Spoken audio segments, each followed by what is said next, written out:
Good evening, ladies and gentlemen. Welcome back to the Samprasiddhi Sports Studio. The second match between the under 18 boys of the visiting Hutt Wellington, New Zealand team and the Samprasiddhi Sports Studio just about getting underway. With the home team winning the first match by 5 wickets comfortably. And this is the second T20 match here between these two teams, and it is the visiting side which is again batting first with Blake Allen, Cole Taylor, and Thomas Peters. Quite impressive in the first match, opening the innings, and Blake Allen coming up with a nice cover drive of Sriram K, who of course didn't figure in the first match, is now playing in the second. 4 runs through the covers here to get their scoring off the mark.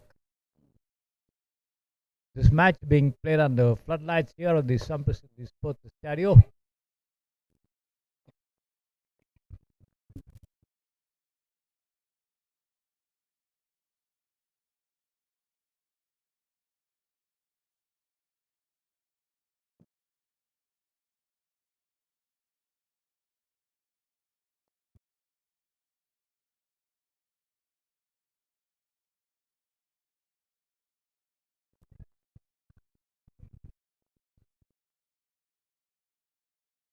The next ball is driven straight down the track there, dislodging the wicket, but the non-striker was inside his crease. Of course, the ball didn't touch any opponent either.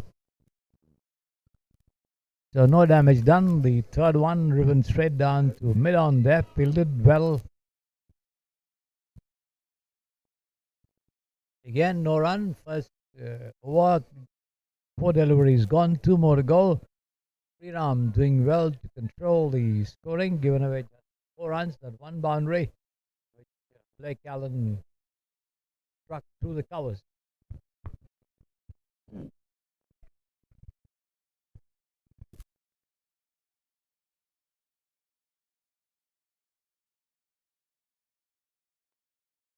Once again, a nice cover drive, a bit of a misfielding there on the covers. They take one and come back for the second as the ball is stopped there. I think that was Agarwal running in, pulls it off before it could reach the ropes. In the meanwhile, they cross over for 2 runs.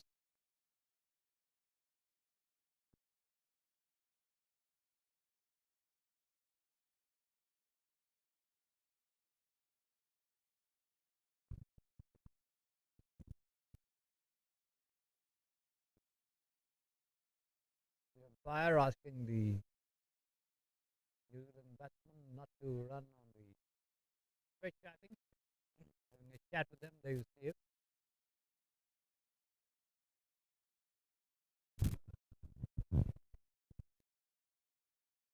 All set now for the final ball of this first over of the innings, to be bowled by Sriram K.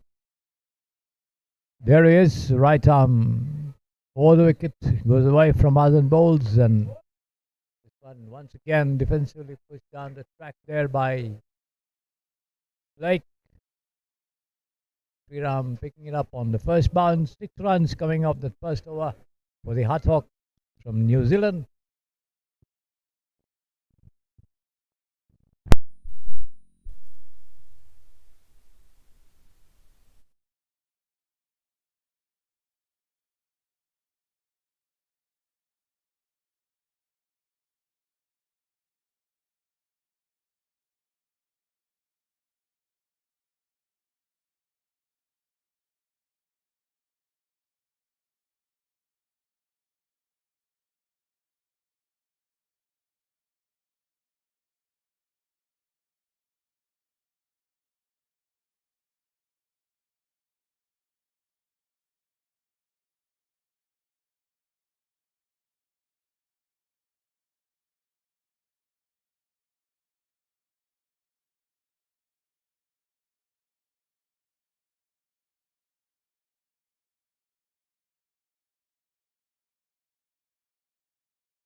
Going to be Pranav to bowling from the far end.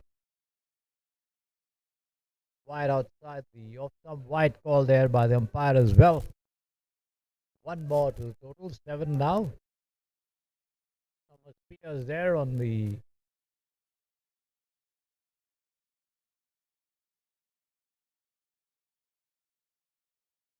tracking end. There he is as he settles it down to take on Pranav once again.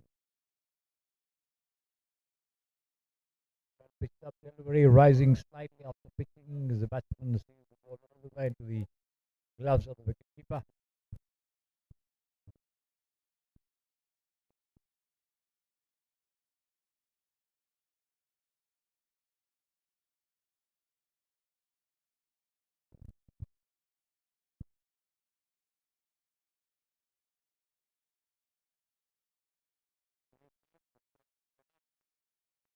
Again outside the off stump as Thomas tries to play it square on the wicket, misses it completely there.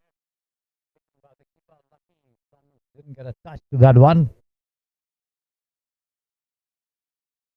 There you see the replay. There it is. Thomas tries to work it away on the offside towards the point Third-man region. Lucky didn't get a touch there. This time he does so, but then that's almost chopped. Goes straight down to the fielder there in the covers. No run.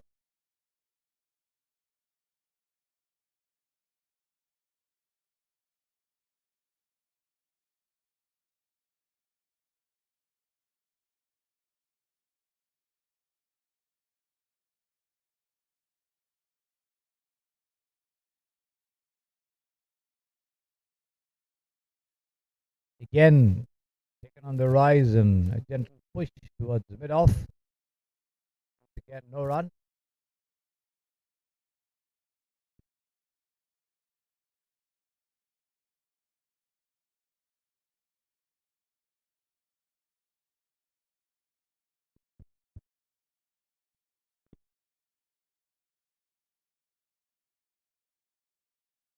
Again, good length delivery.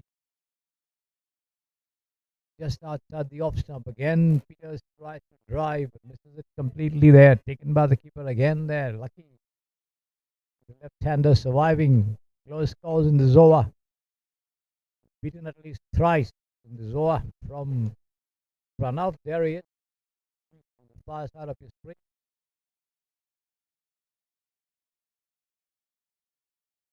Once again, Thomas flashes outside the off stump, misses. Taken by the keeper. No run, head of the over. Just one run in that over from Pranav. 2 gone, 7 without loss.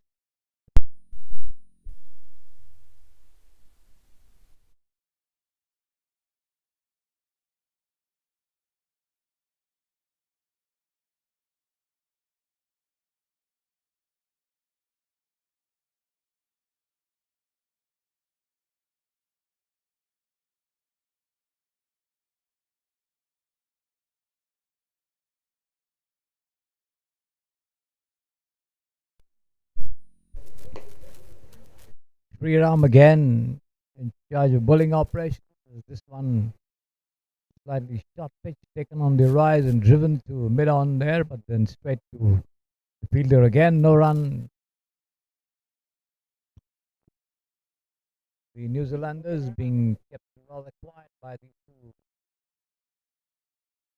opening bowlers. Sriram and Pranav.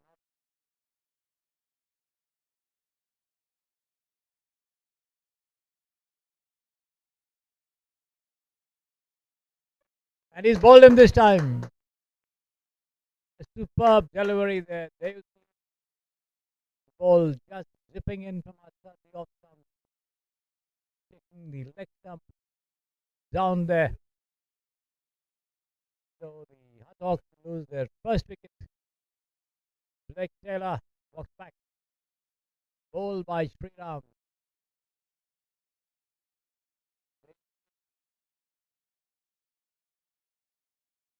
Wonderful delivery by the right hand medium pacer, giving the Samprasiddhi Sports Stereo under 18 boys, the first breakthrough in this match on the floodlight.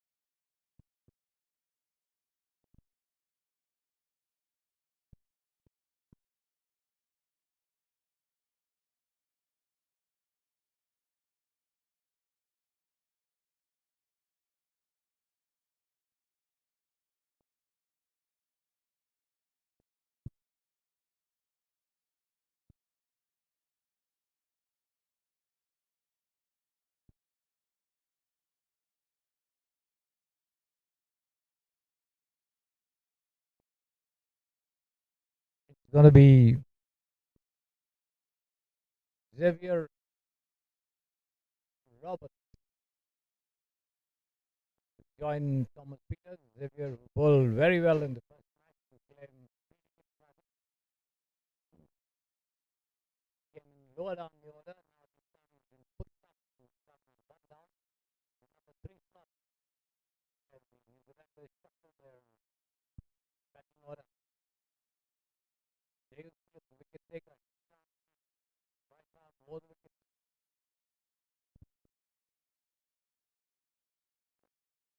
Once again, nice delivery. Nice low pitch. The batsman again not getting in line with that. Plays all over it. Taken by the keeper. End of the. No, 3 more deliveries left over there.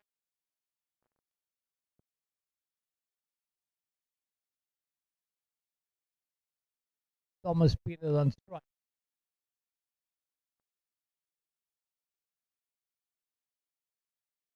The youngster waiting for the umpire to turn around and give him his yard as the bowler decides to go around the wicket.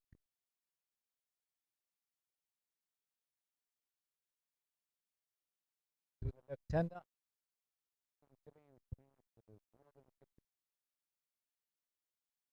As the field changes over, the keeper standing well behind, lone man is point covering mid off, mid on, mid wicket.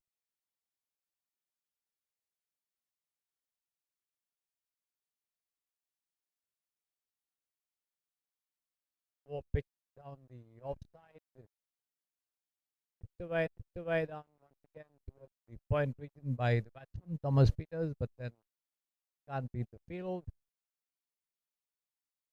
Not getting anything of that. So there is the ball back to the free arm. The Samprasiddhi Sports Stadium boys doing well with the ball in the field as also with the bat during the first match, and let's see how much the visiting Hutt can get back into this series. Once again, Thomas Peters tries to jab at that one outside the off stump. Over pitch, keeping a little low as well. Makes no contact. Taken by the keeper again there to his left.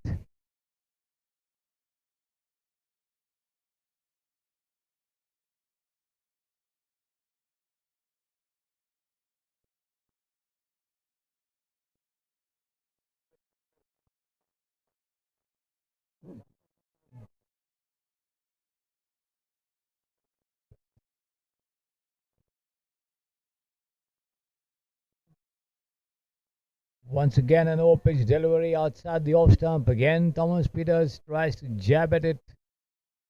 Makes no contact. Taken by the keeper. End of the over. 3 overs gone. 9 runs on the board for the loss of 1 wicket. With the Hutt somehow not getting their batting going, they were unable to produce those big shots even in the first match, and even now they have been kept rather quiet by the medium pacers operating from either end, Sriram and Pranav. Pranav also picked up a wicket there and is back in the attack there.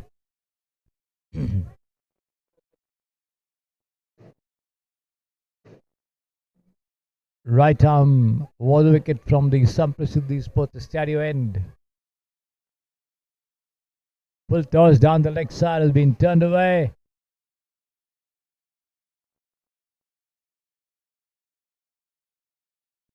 into the vacant deep fine leg region for 4 runs.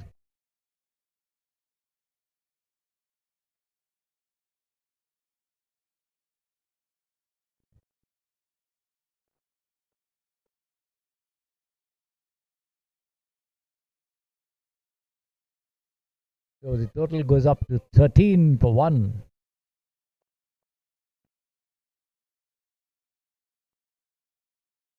And I think this is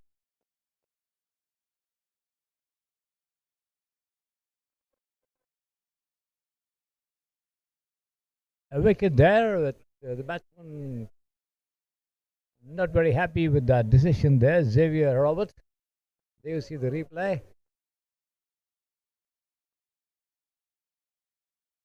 Struck low down on the pad there. Appeal for leg before.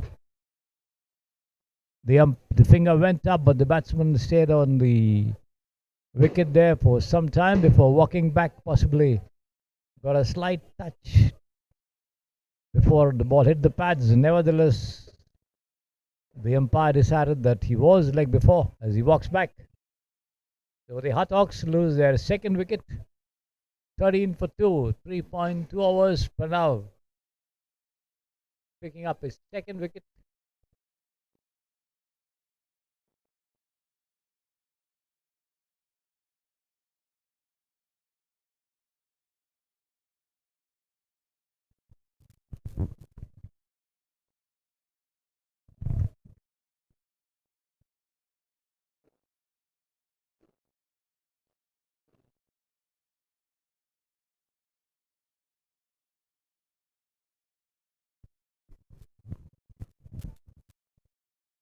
Ashutosh Aryan coming in to join Thomas Peters there at the wicket.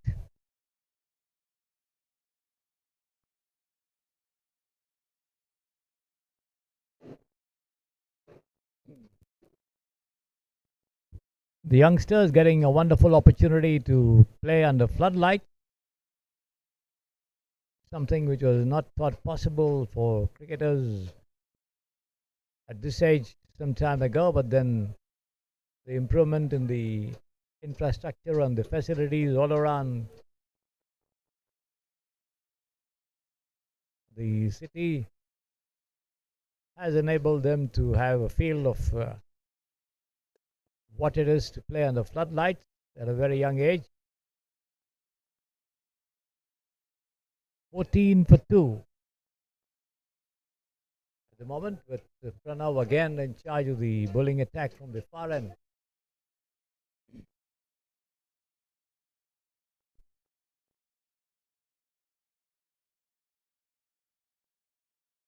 Down the leg side as Ashutosh tries to swing, misses completely, taken by the keeper again there, no run. So the visiting batsmen certainly finding it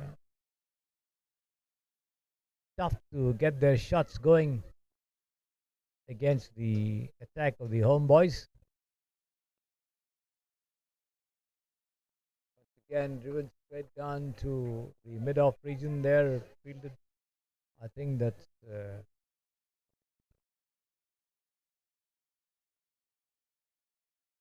Raghav Agarwal, no run.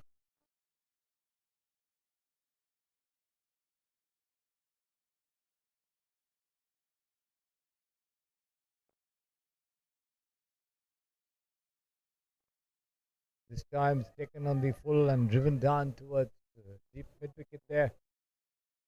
Oh, right, beg your pardon, to deep cover, extra cover. Fielded well there, but in the meantime, the two of them cross over for 2 runs.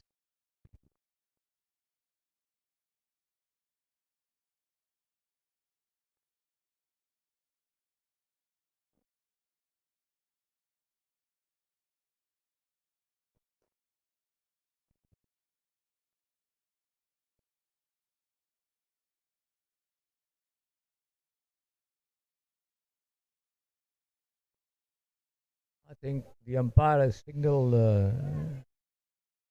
no ball and a free hit coming up.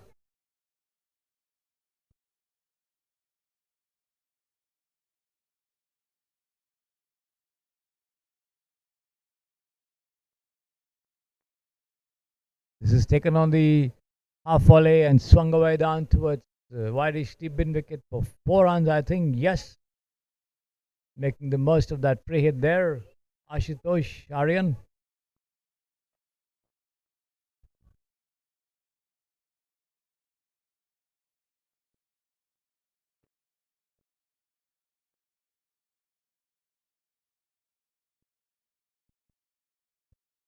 21 for 2, the total at the moment after 4 overs.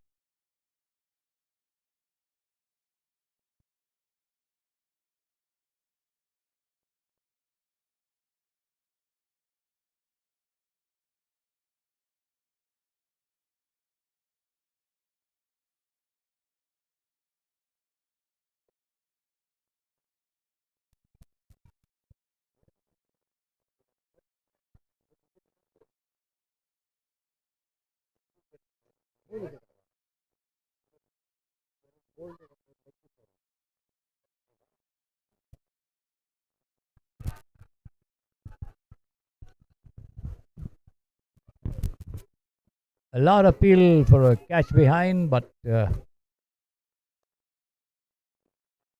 negated by the umpire there. Sriram, the bowler.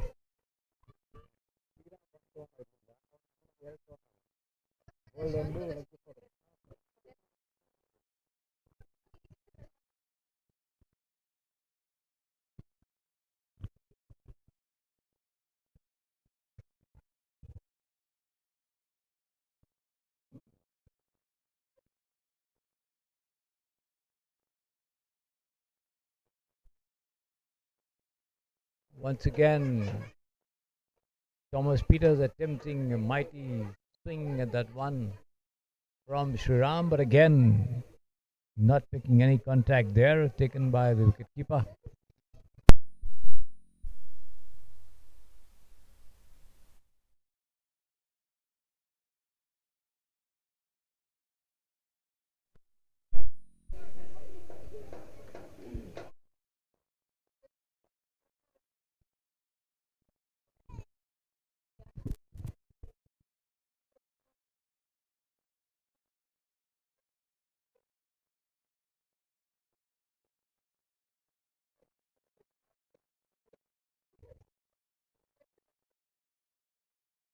Pushed down into the point region there by Thomas Peters. Can't beat the field.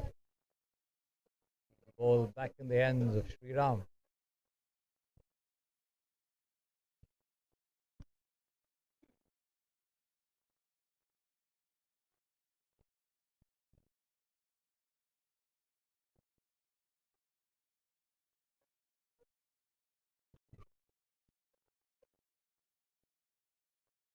Once again, Thomas tries to dig it out of the block hole and push it down and get the stick outer edge with the bat there, but stopped well at the shot third man.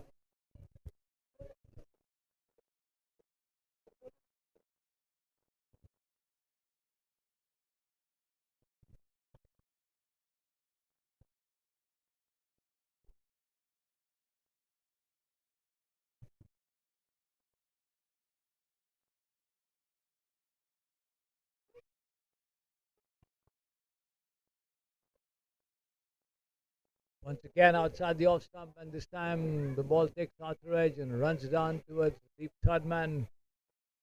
They take one, but that's all they get there. Oh, it's a bye. He didn't get a touch.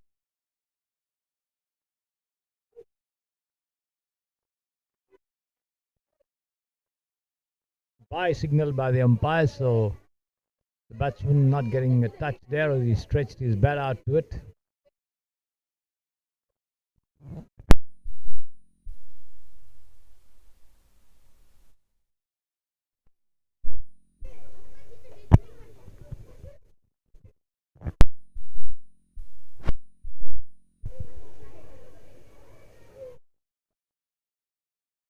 Once again, Ashutosh beaten down on the offside there. The ball rising a little after picking, but then not getting bat to ball there. The batsman as the wicketkeeper Does the collection end of the over?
This is bowling change. The Faran Siddharth Vasu coming into ball. This has been chopped down towards the deep third-man region as they managed to take 3 runs before the ball was retrieved and returned back to the bowler.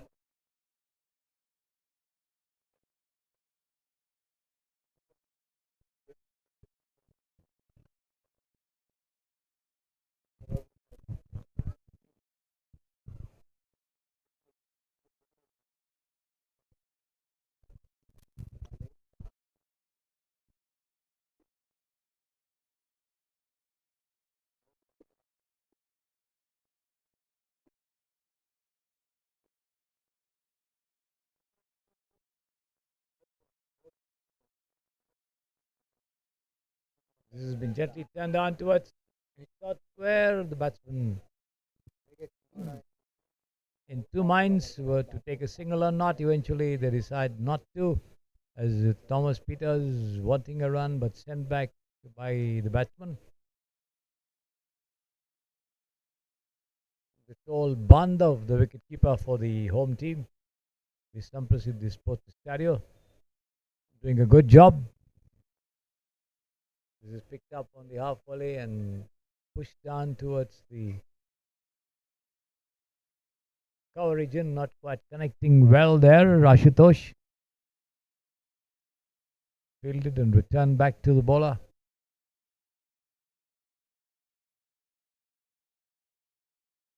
This time on the rise, puts it down towards the square leg region, and before the throw could come in, they managed to take a single there. Total goes up to 26.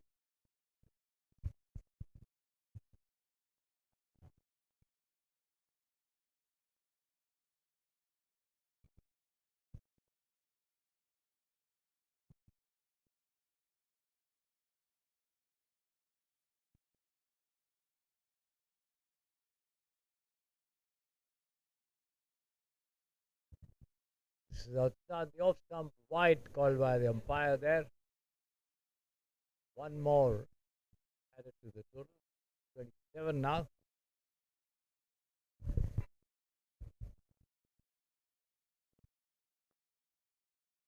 This time an uppish drive there towards the long off as they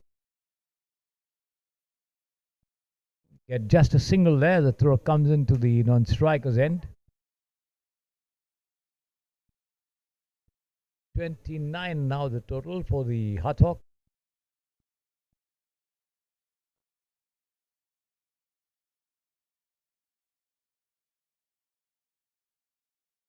Last ball of the 6th over coming up.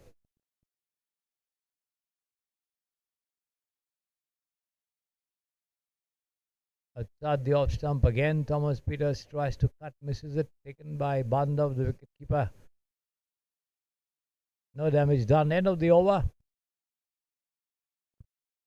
29 runs on the board. 6 overs gone.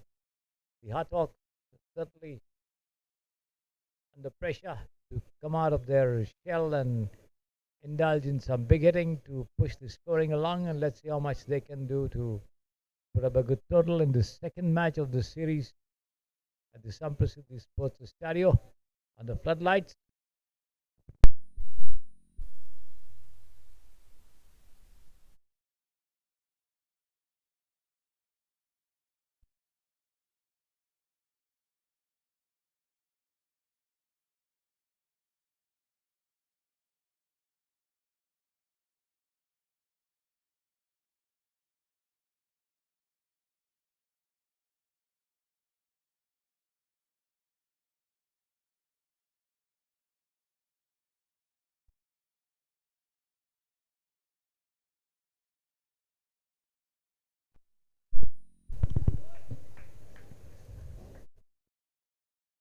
I think that's Raghav Agarwal continuing to bowl from the pavilion end. The first ball wide outside the off stump, and the wide signal given there. One more to the total. 30 now.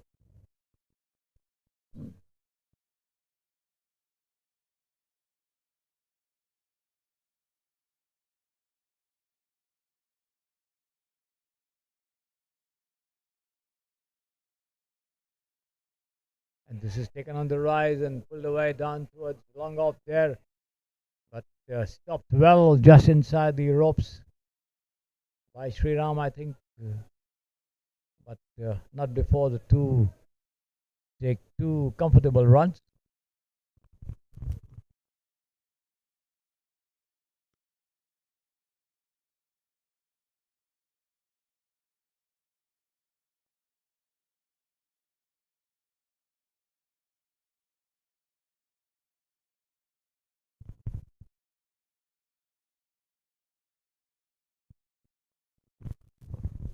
Rising down the leg side, there's been flicked away down towards deep backward square leg for a single.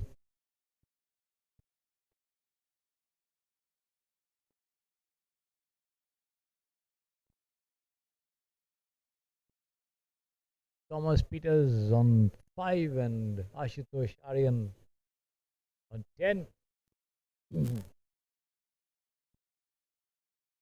The field once again changing over for the left-hander.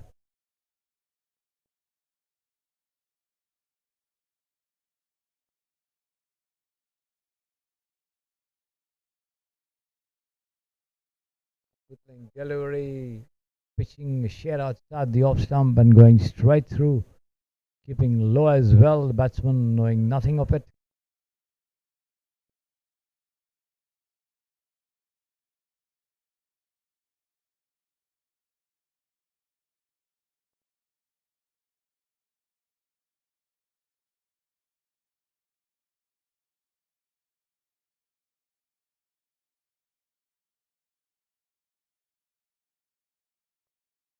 Once again down the leg side, wide called by the umpire there as you see it. Hands outstretched as the batsman tries to have a mighty fling at that one, but makes no contact, taken by the keeper.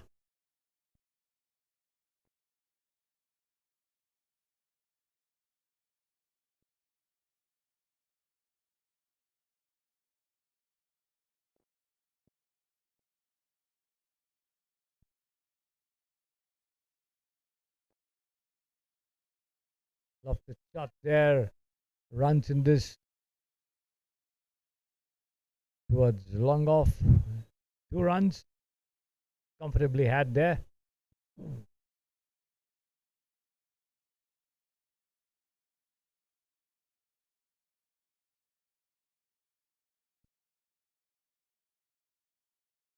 Thomas goes up to 7.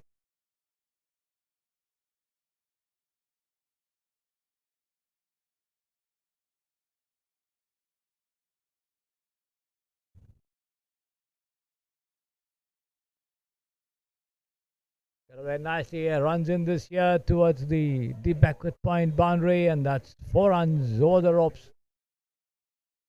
Outside the off stump, but the batsman had a fling at that one, took an outer edge and raced away between the fielders there for 4 runs.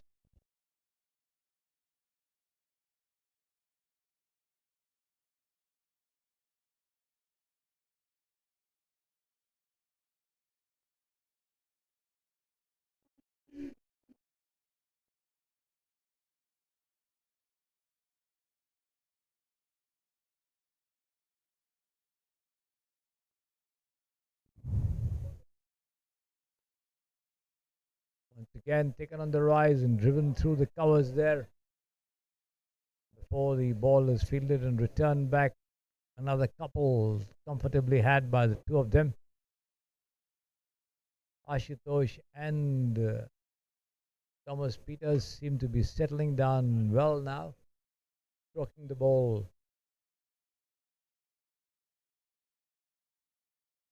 properly for runs, but then the big hits are not yet materializing, though they've got the singles and twos to keep the scoring going, but then the bowlers have not given away much by way of errors in line and length, forcing the batsman to play those shots almost with every delivery, keeping them pinned down. And let's see how much the visitors can do to come out of their shells.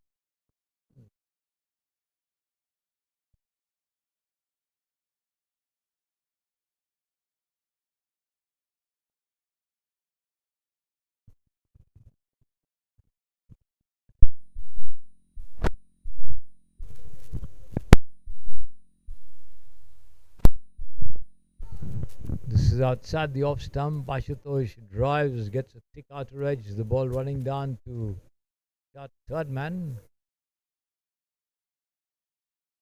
No question of a run there.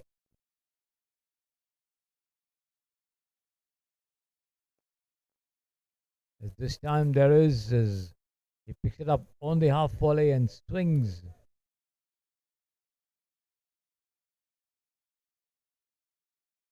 Down towards the deep mid wicket, but then not more than a single. There's a fielder there fielding in the deep.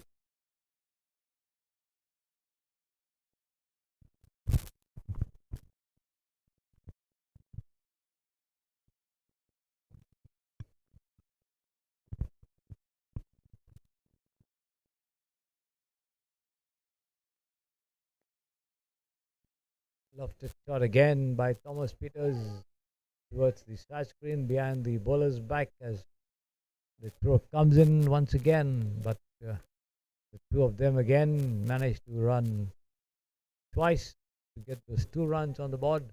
45 now the score for them. Down to Vasu. Bowls again. Once again, Thomas Peters tries to drive, gets a thick bottom edge as the ball drops down right in front of him. The keeper, Bandhav, coming up to do the fielding. No run there. 2 more to go in this over.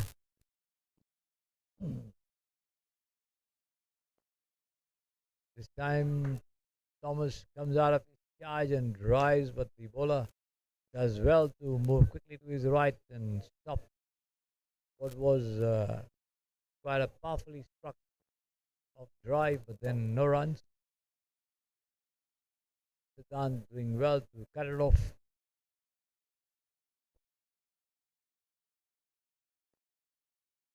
Once again, Thomas drives slightly uppishly, but this time for runs towards deep extra cover. They take 2 comfortable runs again there as the throw comes into the non-strikers. And end of the over, Siddhant Vasu, none for 12 after 2 overs.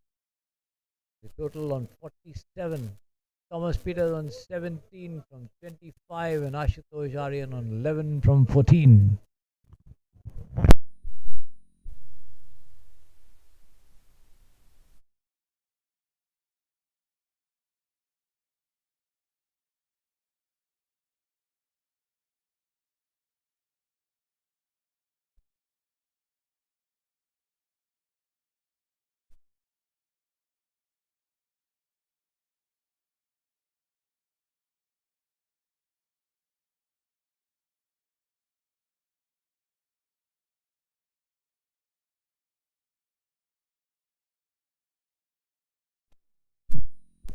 Raghav Agarwal commencing a fresh over from the Poland end.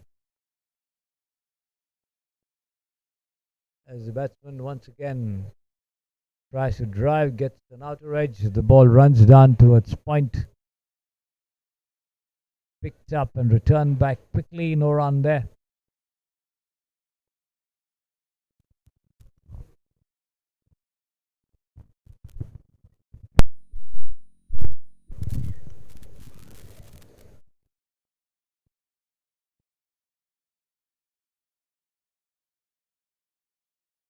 The field changes over.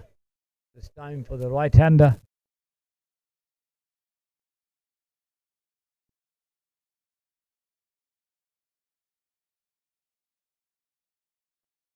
Once again, powerfully struck, very dry, but can't beat the fielder at point two. Comes up with a quick return, trying to run the batsman out, but then Ashutosh quickly back into his crease. The backup coming up also to prevent overthrows. The total stays put on 47.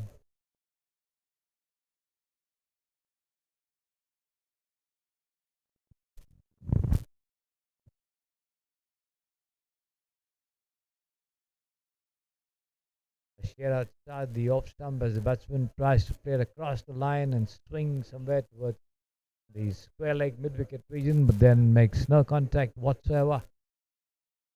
Once again taken by the wicketkeeper Bandav.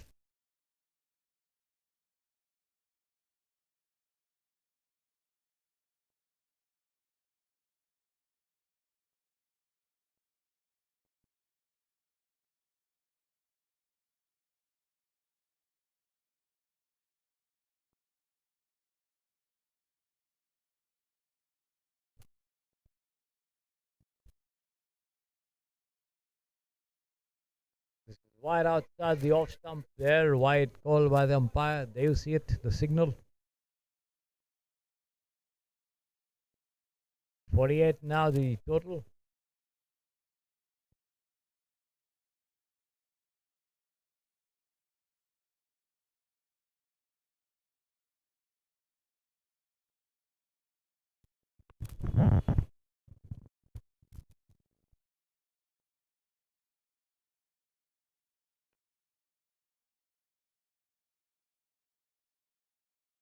Taken on the half volley and driven powerfully through the covers there, but a wild return coming in there, allowing the batsman to take an overthrow as well. So a couple of runs, a single given away, possibly without much of a reason there because the throw was rather wild of the wickets. 50 coming up for the Hutt.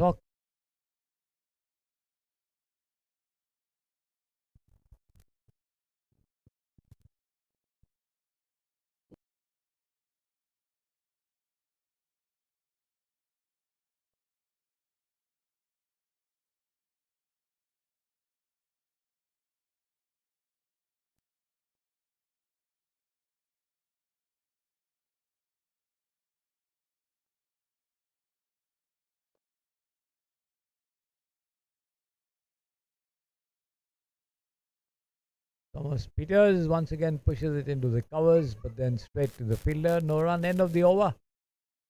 9 overs gone, 51 the total for the Hutt from New Zealand. Thomas Peters on 17, Ashutosh on 14.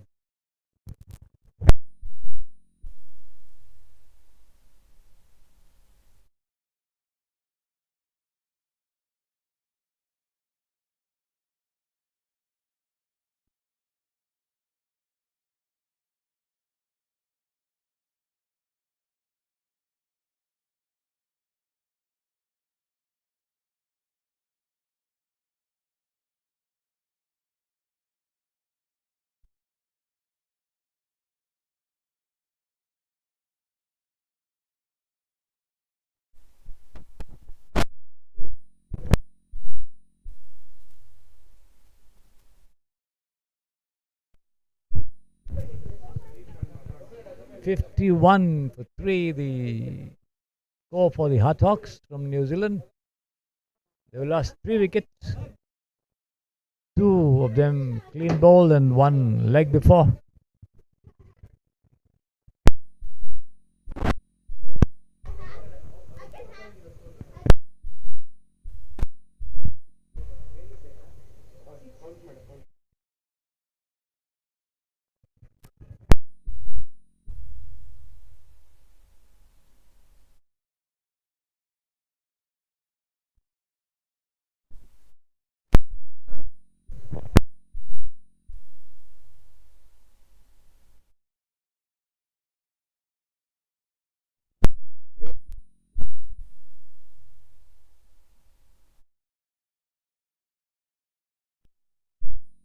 We have a special guest in the commentary box. Yes, what's your name? Dhruva. What do you think of this match? What? What do you think of this match? Amazing, and India and our team will win. Which is your team? Samprasiddhi Sports Stadium. You play cricket? What are you, batsman, bowler? Bowler. Oh, very good. Good luck.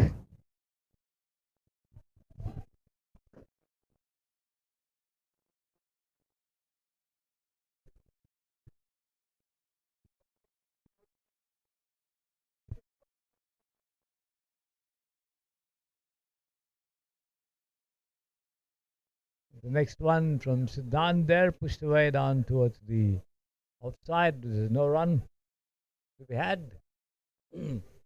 53 for 3, the score for the Hutt.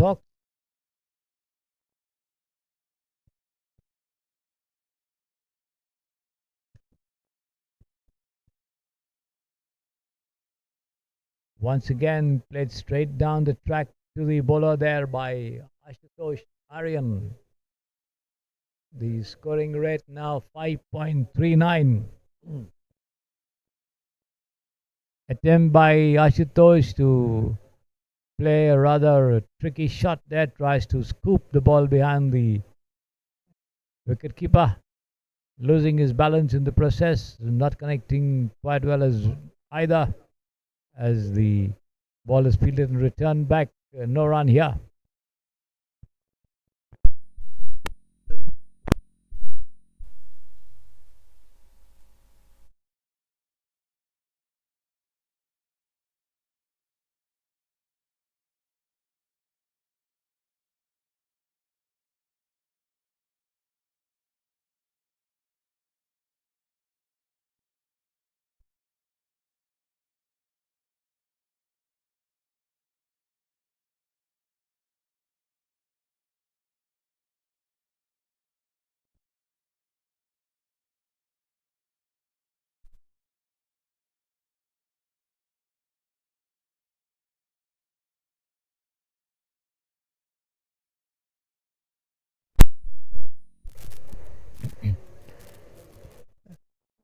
We have with us in the commentary box Mr. Andrew, whose son Thomas Tasman Chris is one of the players in this match here, in this series between the Samprasiddhi Sports Stadium and the Hutt from Wellington, New Zealand. This is Andrew's first visit to India, I'm told.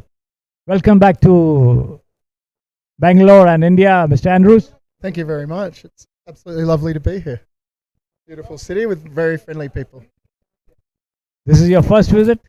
Yes, first time ever. Always wanted to be here, and so glad to have the chance finally to come. What were you into cricket earlier in your playing days, or how was it?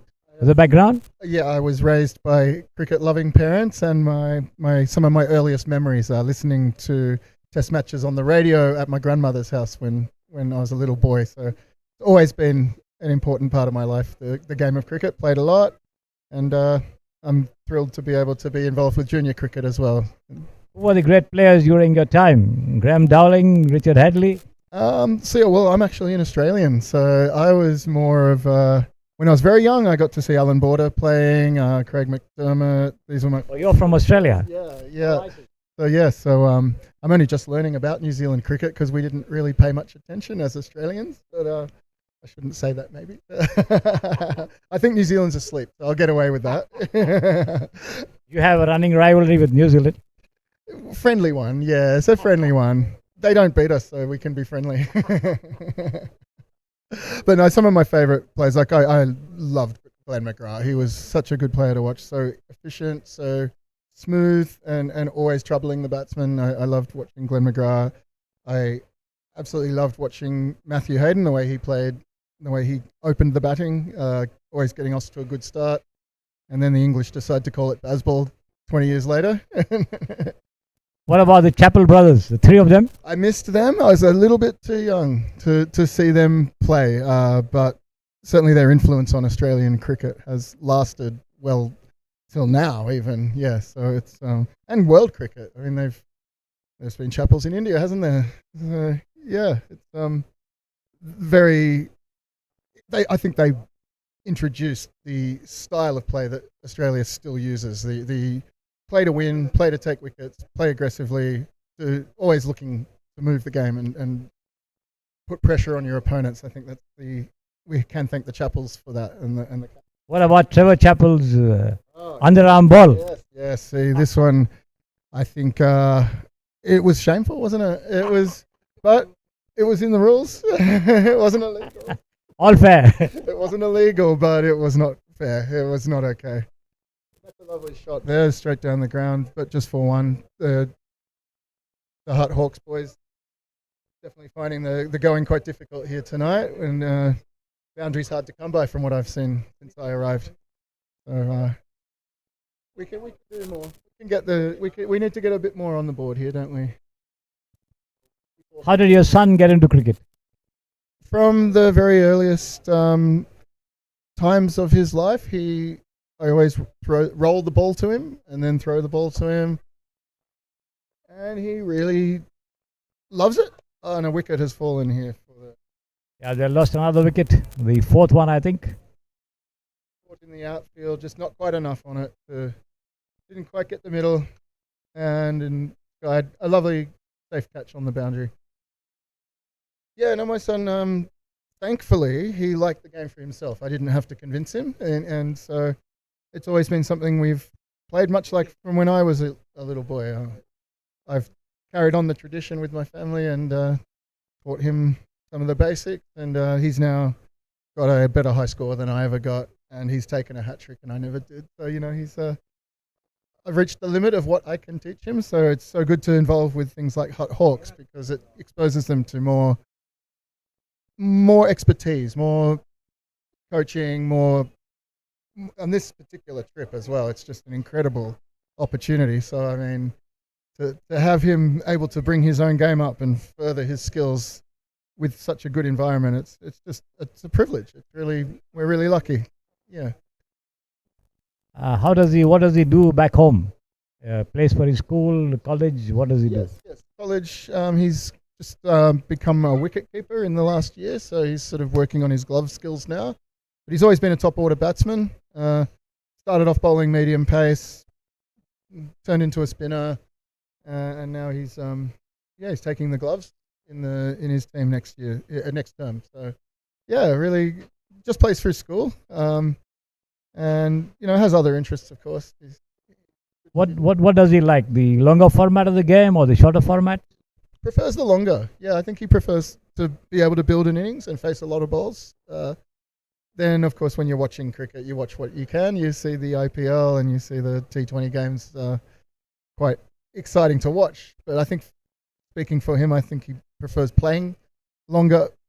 Test match special. Well, yeah, it'd be nice to. Hopefully, Test match cricket can survive, and it's a very difficult world to have 5 days of sport in a row. But I hope that we can still be watching Test matches many years into the future. This is the pinnacle of cricket, isn't it?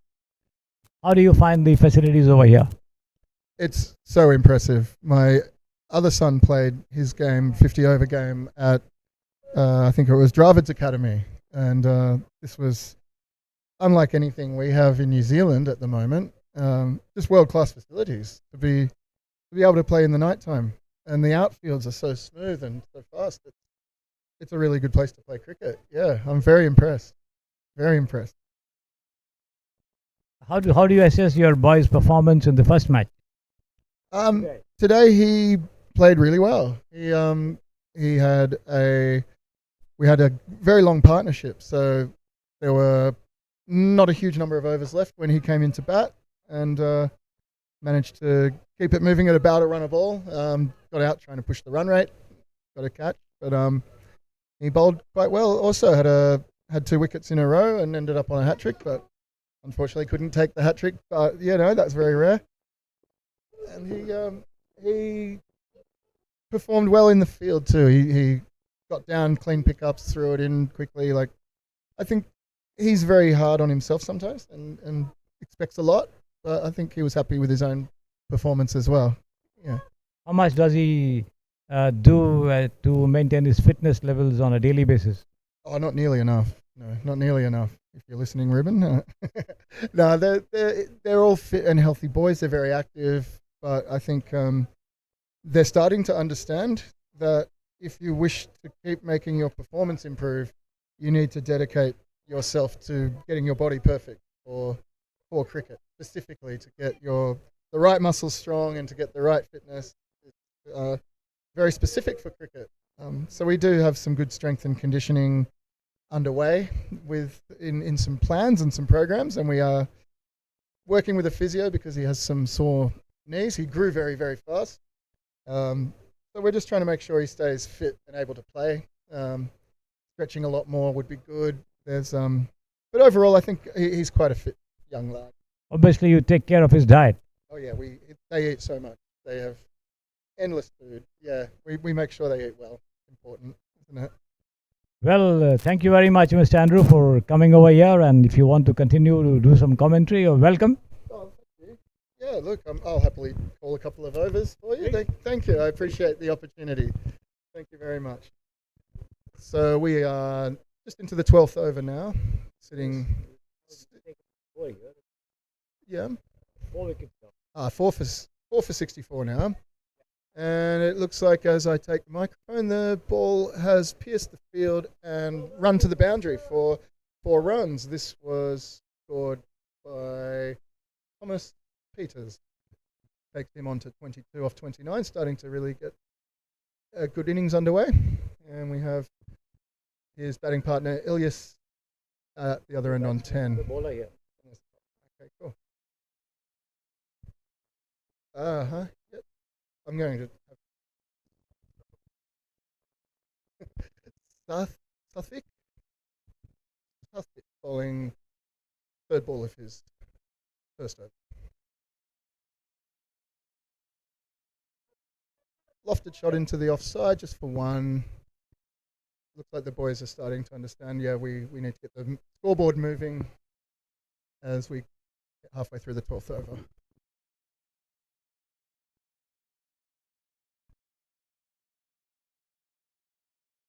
Few changes to the field.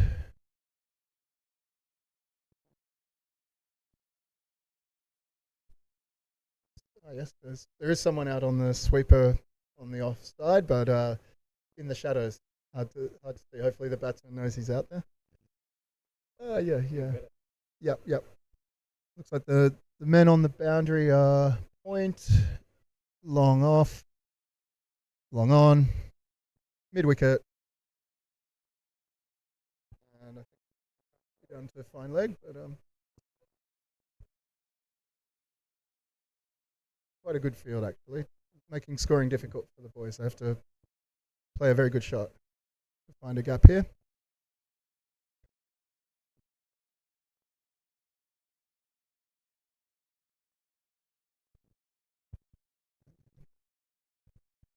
Thomas on strike. And he advances and hits straight and cleanly by long off intercepts for just 1 run.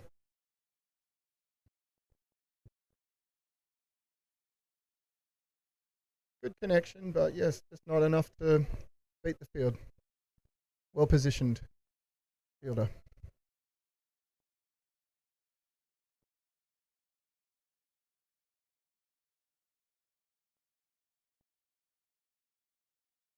And that brings the over to an end at 3 for 71 after 12. 7 runs from that over. Thomas on 24, Ilyas on 11 from 6. Love these 2 guys to bat a few more overs.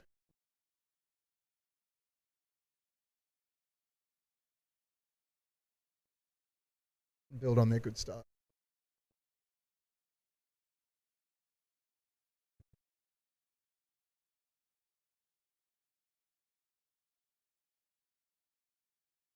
Samrat to resume with his second over. He's got 1 for 11.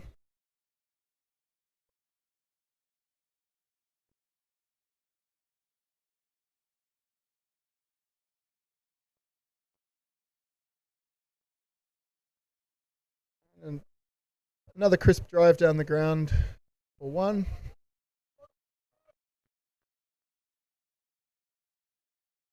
And you can just sense a little bit of frustration with the batsmen. They're hitting it well, but they're not finding gaps.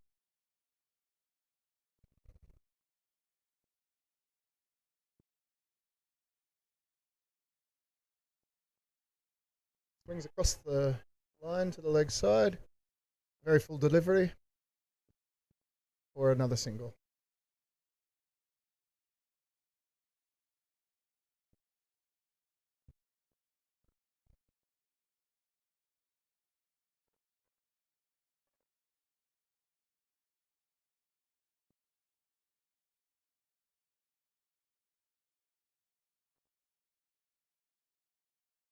A little bit more width there. Dragged into the onside, where they'll get a couple. Bit of work for the fielder to do. Does well.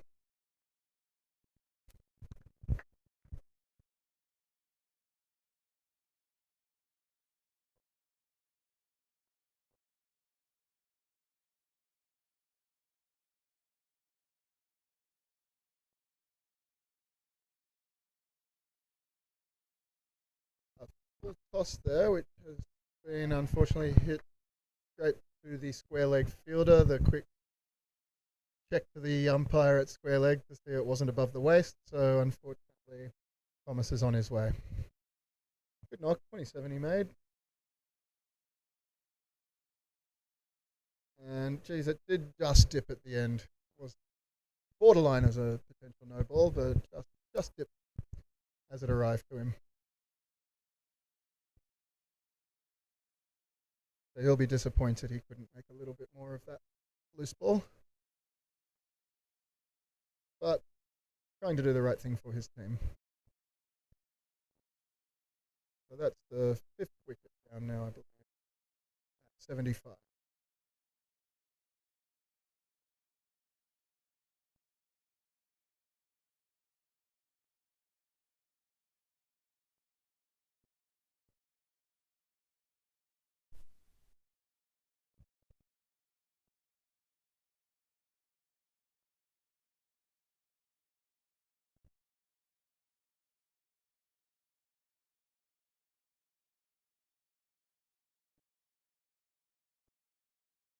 New batsman made his way to the middle now. Still trying to recognise the lad.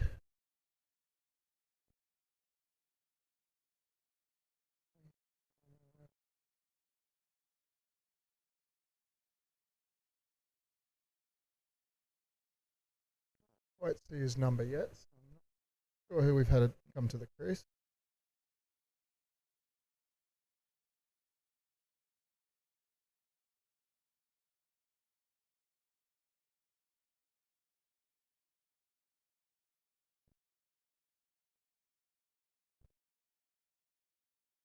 It's that Pearson Harkness captaining the side today, I believe. He's faced it.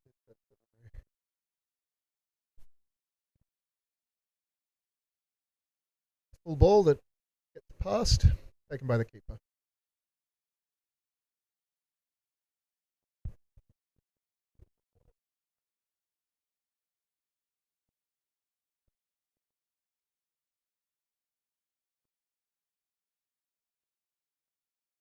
Another very full delivery, just drifting down the leg side, but I think it clipped the batsman's pad, so no wide call. That's the end of the over. So Zach will be quite conscious of the need to accelerate from here, and he'll, with 7 overs remaining, 75 on the board. We'd like to do better than the projected score of 115 at this stage. I think the boys would like to get something like what they got in their first game today. Somewhere in that 140 to 150 isn't out of the question from here, but someone's going to need to bring a few fireworks. We know Zach can hit a long ball.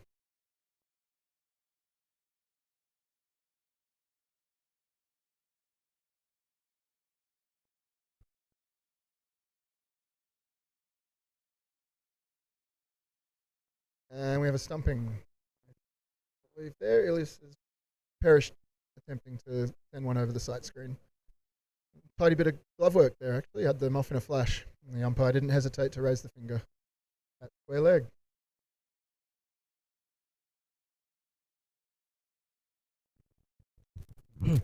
You think the floodlights are causing some sort of a problem for the batsmen to side the ball or something like that because of their inexperience in playing under these conditions? The thought had crossed my mind when I arrived here today, this evening, and I thought potentially that, well, they certainly aren't playing under lights at home, so it will be, some of them have been on this tour previously and will have the experience, but I wouldn't be surprised if a couple of them are finding it a little bit tricky. With the white ball, it's there. At least they're bowling spin, so it's not super express at the moment. But yeah, I'd say that the boys will learn a lot from this outing under lights and hopefully be better for it the next time they play in these conditions, which is really what this tour is all about for our boys, isn't it? To get the experience in different conditions. So no, it's hard to plan for this. It's hard to practice for this until you actually experience it in a game. Then you really don't know what to expect.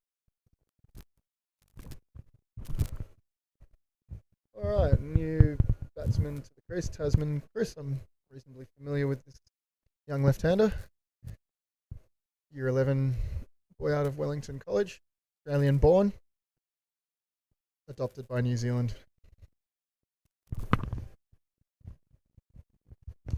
Quite strong on the leg side. My son is traditionally been quite strong on the leg side, and started to work hard to bring the offside into his game. And he's really got good at turning over the strike in the last couple of seasons as well. So he's off the mark straight away. Zach and Tasman had a partnership in the first match, I believe.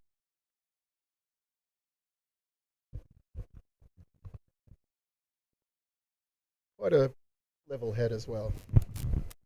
So, Mr. Andrew, your son is at the wicket and you're at the mic. Has it happened before? This is a first. This is a first. At least I know now he can't be listening to me and laughing. Oh, that one, bit of extra bounce on that one. Just popped up but landed safely in the offside. No run from the bat. Picked up inside the circle.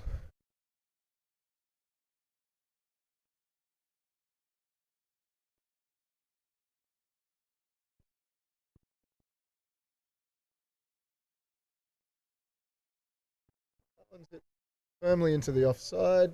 Ball's just short of the sweeper out there on the cover point boundary, and just turns the strike over for a 1.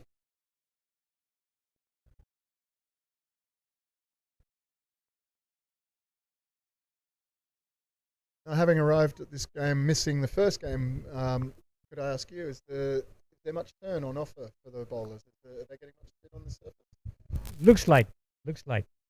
I just wanted to ask you, what is the psychological impact of you watching your son play? I love watching my son play. I think very much that as he's got older, he's really developed his skill set. That's a lovely shot, Taz. That's hit firmly. I couldn't see where that went. Was that fielded? Okay. Just pick the fielder out, has he? Hit that a little bit straighter than I first thought.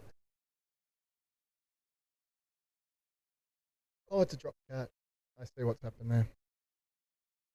Well, yes, it's lucky for him. Maybe I'm not good luck for him on the microphone. Maybe I am. But no, I think when Tasman was very young, he used to spend a little bit more time than he should looking over to where I was. If he hit a good shot or a bad shot, he'd always sort of be looking towards dad or mum on the sideline. Tasman's mum and I, we always watch the game together. But it's always been hard when he's got a younger brother playing at the same time to sort of try and figure out which game to go to or what time to go to which game, and sometimes they're quite far apart on different fields. But it's really good here in these facilities on this tour that we're able to watch them both play on the same day, sometimes twice. But I think Tasman now has learned to play in his own space, learned to play in his own bubble. That's a wide ball that he's played over the top of. Not called wide, but wide of off stump. He'll be looking to get some runs off this ball, no doubt.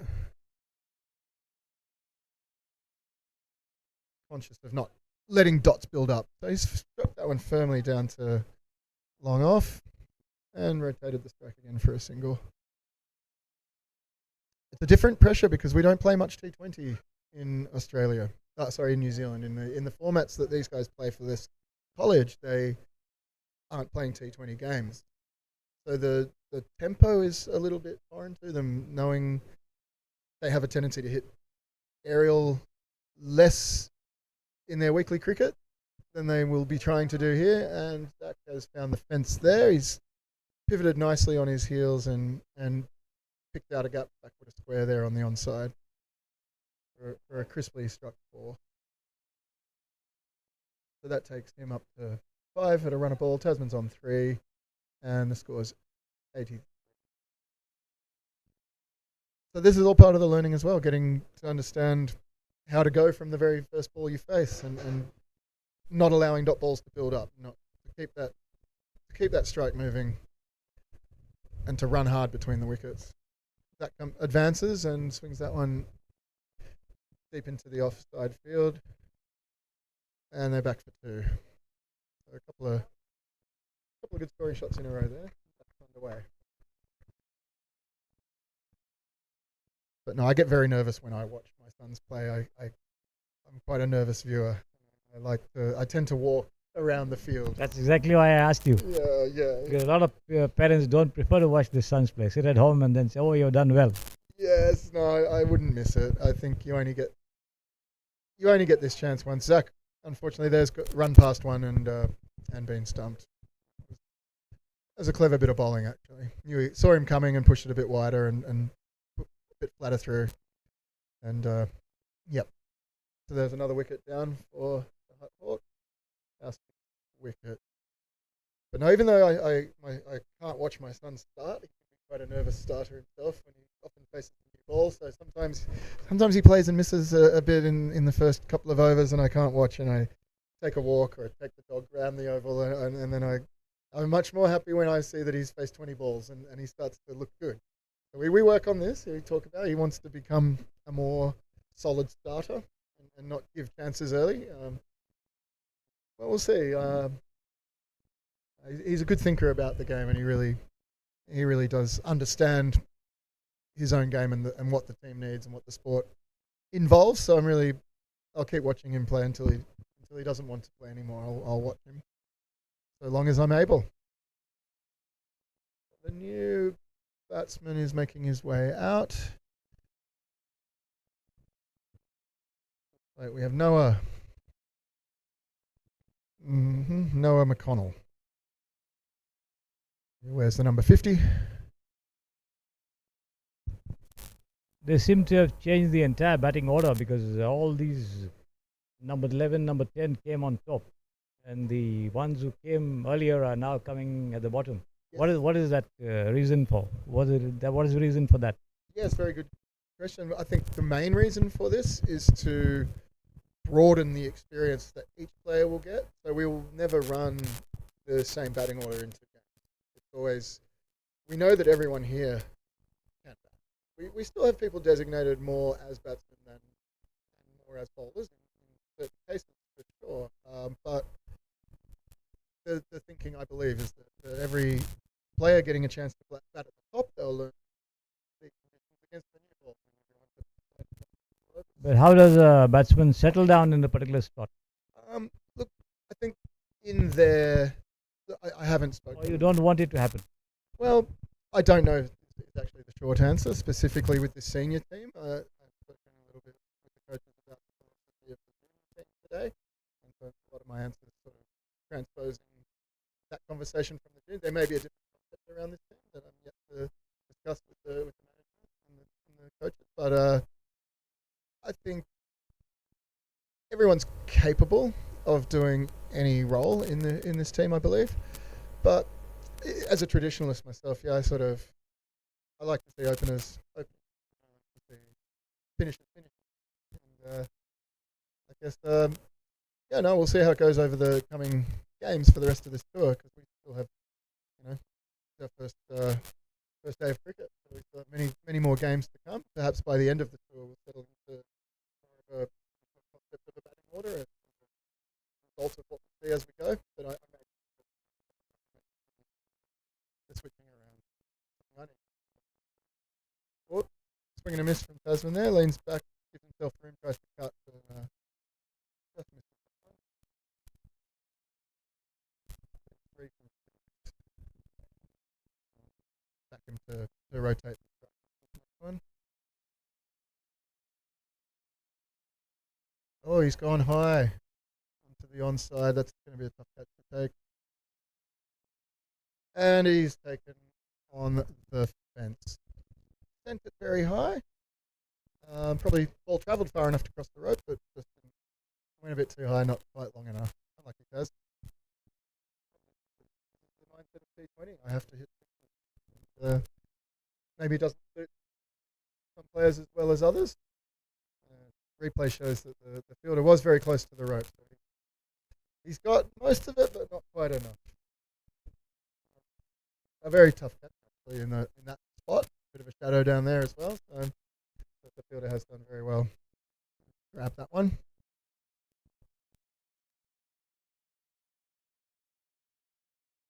Seven down now. We're now at risk of not betting out our overs. Could make it an early finish.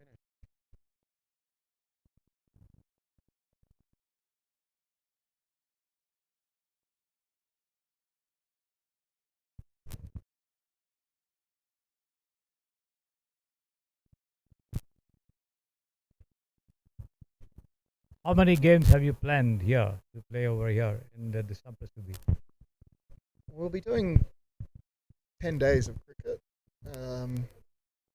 Total. Sometimes there'd be the 2 games on the one day like this. We'll be playing some 50 over games. The total count, I'm not entirely sure of how many of these 2 games in one day fixtures we have. So there'll be a minimum of, I'd say, a dozen, 15 games played on this tour by all the teams and all the boys. But again, yeah, it's, for me, I'm here as I'm very used to being involved with coaching and managing, administrator, sometimes as a volunteer. But this is one of these opportunities for me to just watch. And to, well, now I'm a commentator, but I think I'm going to just be watching, and I end up on the microphone. You're on a new role now. New role, yeah, that's right. I've always thought I could commentate better than some of the guys going around in the. Here's my chance, I suppose. All right, some good figures there. First up, 2 for 11 now, off 2.5 overs so far. Doing a job for his team.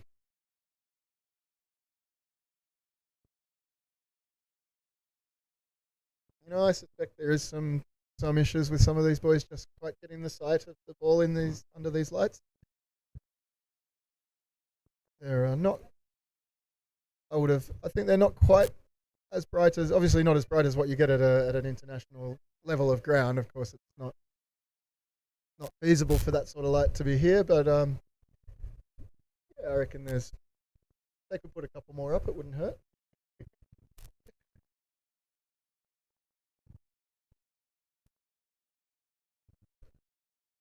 Now we're looking to get off the mark here. 3. I'm sure the boys are all smart enough with their cricket to have sort of picked where they want to do their scoring. They'll be looking at their areas. And this one struck him on the pad. Stifled appeal without much enthusiasm. And it's a dot to finish.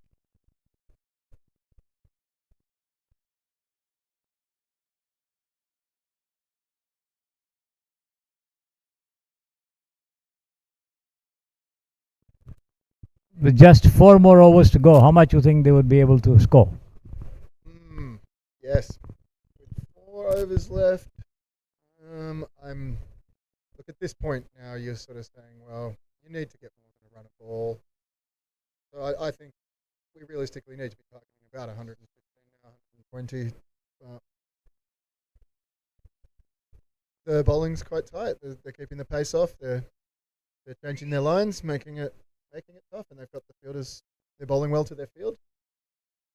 So I think the batsmen need to be a little bit inventive if they're going to achieve this. Which shots like that won't hurt. He's picked the gap nicely there. A lovely shot off the front foot. Lovely flow of the bat. Pick the gap between mid-off and deep extra cover.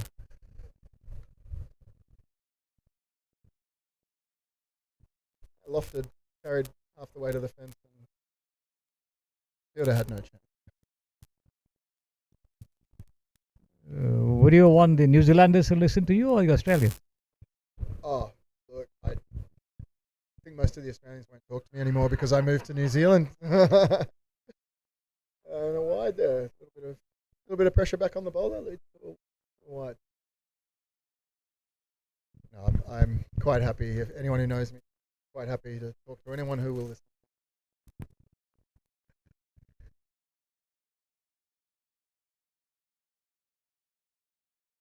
And a leave. Essentially thinking that one was going to turn away and be wide, but no. Won't see too many more leaves between now and the end of the innings, I hope.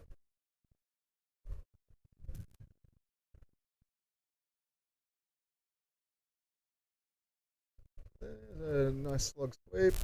Just straight to the man on the deep mid wicket boundary for an easy single. So our opposition, your home team here, will these guys play the same batting order as game one? I think they've changed a couple of players as well. So at least about 4 or 5 of them who played in the first match are not playing here. Right. So obviously there is a change in their order and everything else. In fact, even the bowlers also, they did not play the first match. Right. There's plenty of opportunities being given to this side. Down on one knee, I don't think he's got it all, but it's dropped over the rope for a nice handy stick there. Nice slog sweep to cow.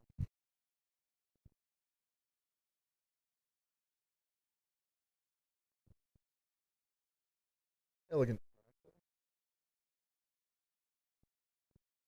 Taking advantage of the short boundary out there.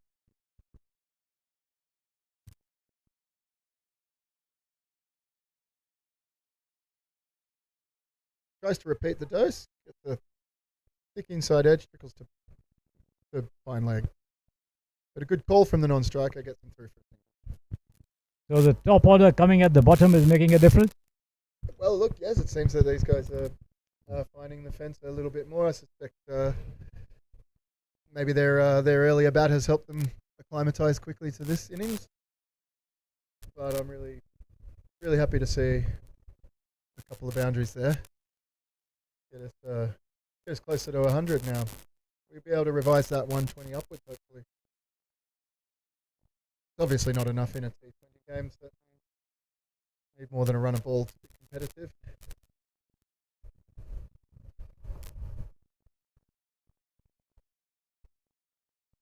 And unfortunately, perishes. Caught just outside the circle in the covers. Looking to go aerial again, looking to clear the ropes.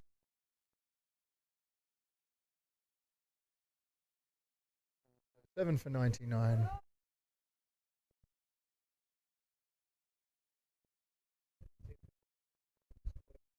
Well,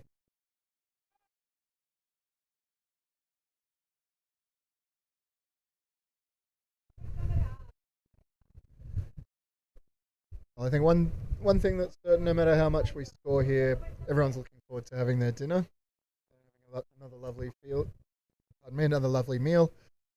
It's really a highlight for me of this trip to India. Loving to enjoy all these new flavors and cuisines. Certainly things that you won't see in Wellington. Although there is a large Indian community in Wellington, and many of the boys play with Indian teammates. People of Indian descent. There's a big Diwali festival every year in Wellington that we attend.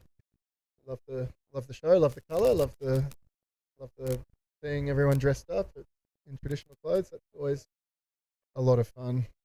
So we do really embrace the Indian culture even in New Zealand.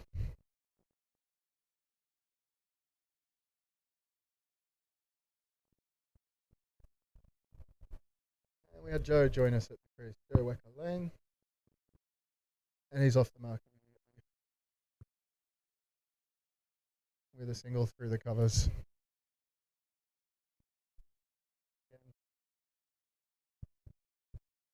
So that's the 100 up. Scoreboard is correct. 100 for 8. 2 overs and 5 balls remain. Can we get that 120? Starting to look a little further away again.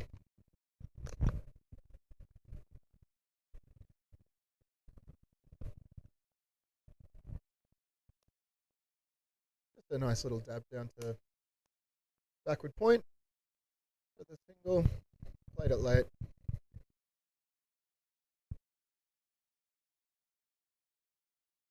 A little change to the field there. Making square leg a bit more like fine leg. And he's deceived. Bit of a lucky boundary there. The edges one past his stump. I will take them however they come. Lucky not to get cleaned up there. Okay.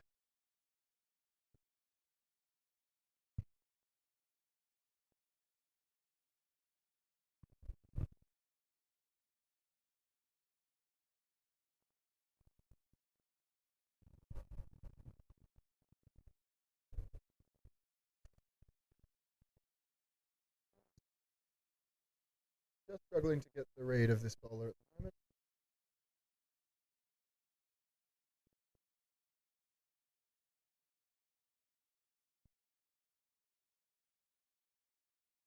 Close to completing his spell now. He's got good figures.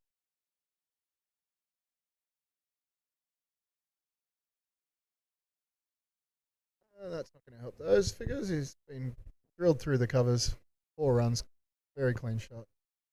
Found the read of the bowler at the end. Still, 1 ball remains, 2 for 21.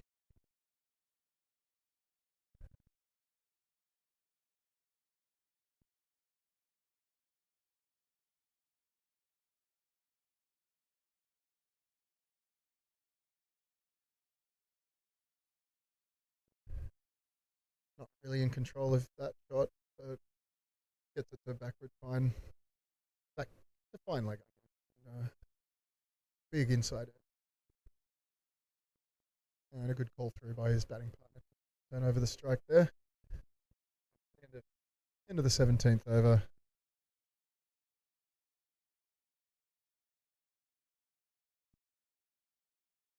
Two to come.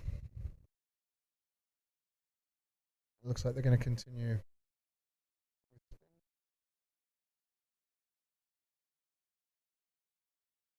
And why not?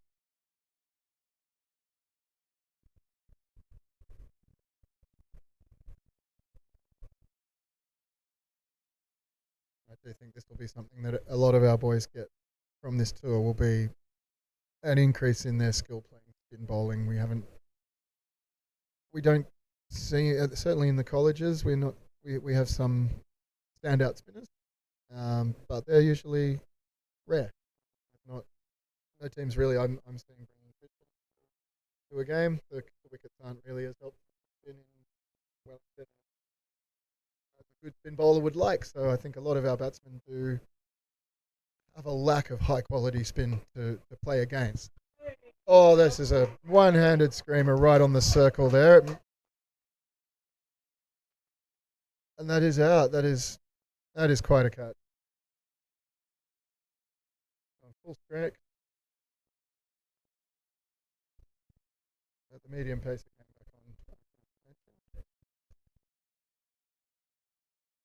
Played across. A little bit too much bottom hand and taken very well at a short mid wicket.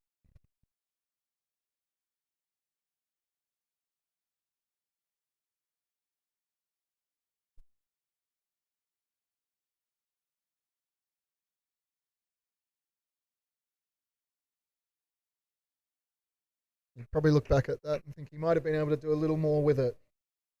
Probably did sit up enough to be, could have possibly hit that a little square, he'd be thinking. And not taking that risk. So 1 wicket left. So will we bat the overs out? This is the key. I think from here it doesn't really make much difference if we bat them out or not. We'd probably be keen to just keep swinging. We need runs.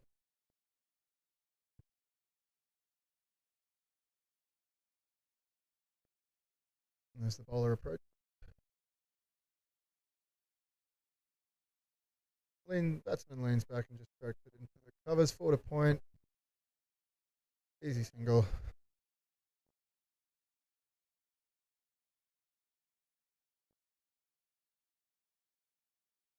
I mentioned Henry Von Dardilson has come to the crease. And he was off the mark immediately. A young player too. Henry. Still in year 10 at college.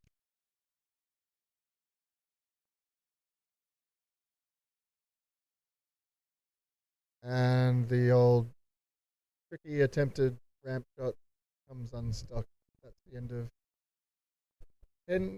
of Joe, and that's the end of the Hutt Hawk batting innings.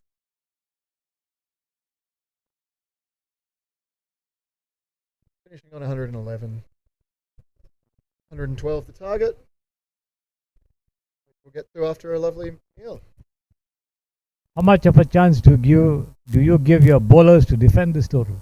I think we'll be up against it. I think if anything like what happened early in the innings of the first game is replicated here, this could be an early mark. But always something to learn, and often you learn more from a loss than a win. I'm sure they'll give their best, and hopefully we can take a few wickets and build some pressure, and you never know in a game of cricket what can happen. We'll see. Well, Mr. Andrew, enjoy a lovely dinner and wish you all the best. Nice having you in the commentary box. You can join us anytime you want. Always welcome. Thank you so much for the opportunity. I may see you here tomorrow. Thank you. So the Hutt Hawks managing to score a total of 111, 112 to win for the Samprasiddhi Sports Stadium boys. And once they begin their chase, we'll be back with you.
Welcome back, ladies and gentlemen, to the Samprasiddhi Sports Stereo. As the Samprasiddhi Sports Stereo Academy boys begin their chase of 112 runs for victory. They have now scored 4 runs in the first over,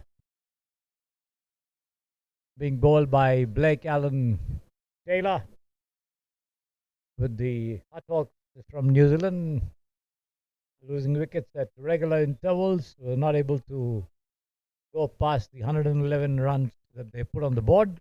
A lot of them playing under floodlights for the first time possibly affected their game to some extent.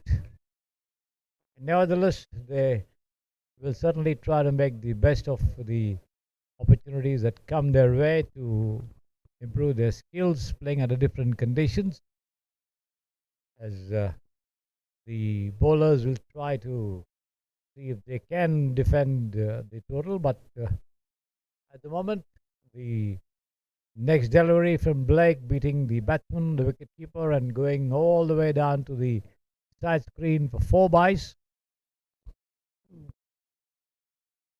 taking the total on to 10 without loss. 102 more in 116 deliveries. Blake Taylor bowls. He's been pushed away down towards mid-on rather. But before the ball is fielded and returned, they take a single. Adi Karma, who scored a superb 50 plus in the first match, and Siddharth TNV at the wicket. Adi Karma on 5 and Siddharth on 1.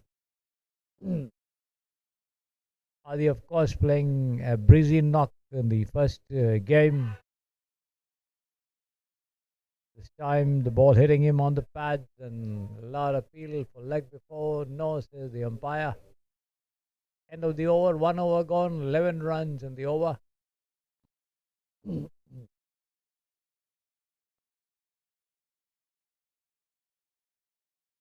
101 more in 114 deliveries. The question for the Samprasiddhi Sports Stereo boys, and let's see how much Adi can help them to up the scoring.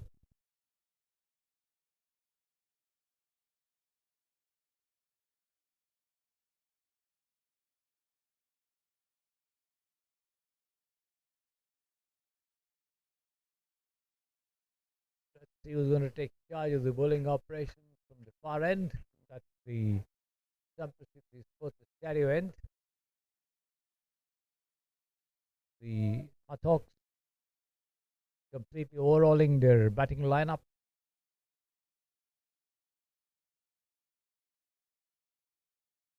It's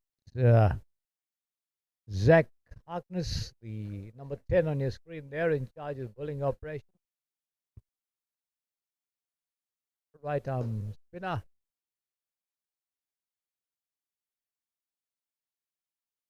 Siddharth comes out of the pitch at that one and drives to mid wicket.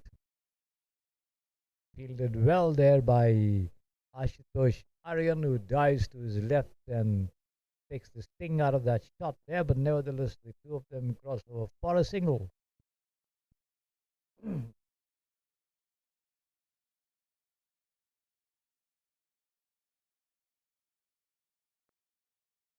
And here it is, the first big one from Adi Karma, as he smashes that down to long off for a huge 6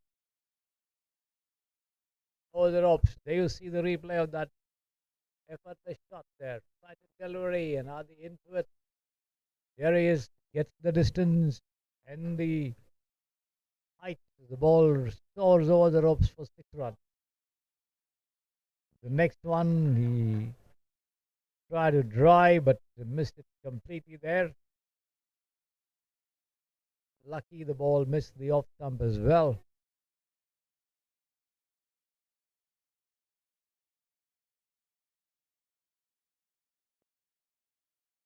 Again, this time that well pitched up delivery on the leg stump.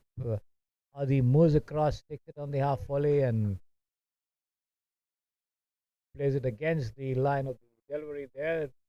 Pushes it towards the long off and picks off for a single as well. This has been tipped away down to square leg, but then there's a fielder right there. No run, end of the over. 2 overs gone. Zach Pearson Harkness giving away 8 runs in his first over. The score for the Samprasiddhi Sports Stadio, 19 without loss, 93 more to score.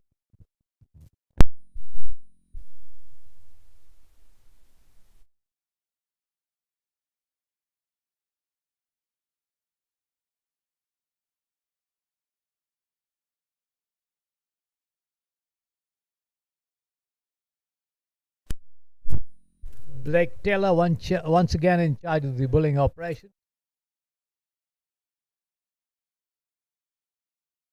This has been pushed down to mid-wicket there, but fielded well once again by Ashutosh Aryan there. Number 7 on your screens does well to stop it. So the fielders trying to back up the bowlers with some good efforts on the field, trying to defend rather moderate total.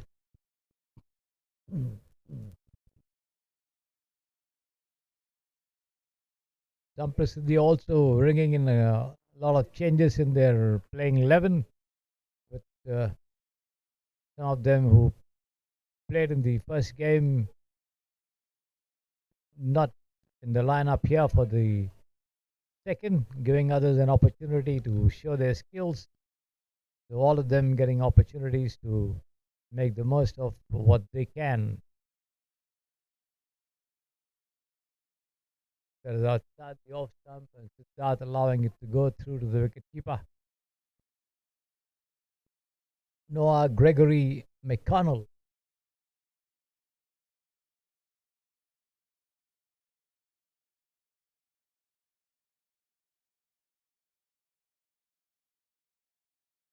(92 in 105).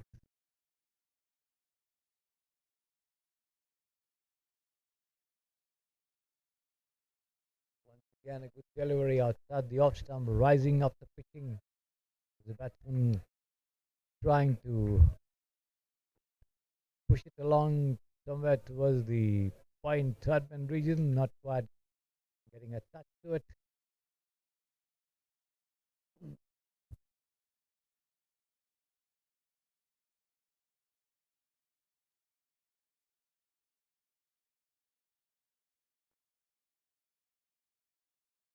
This is driven down to mid-on, and before the throw could come in, the crossover for a well taken single there. The ball coming off the middle of the bat down to mid-on rather, and before the number 17 Elias Rahman could come in from his position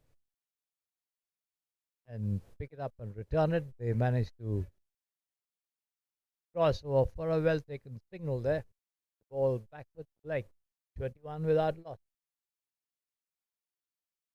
And this has been cut away nicely there past the lone fielder in the slip region, who makes a valiant attempt to stop it, unable to get to it as the ball races away over the ropes. The third man boundary for 4 runs to the right of the side screen. End of the over.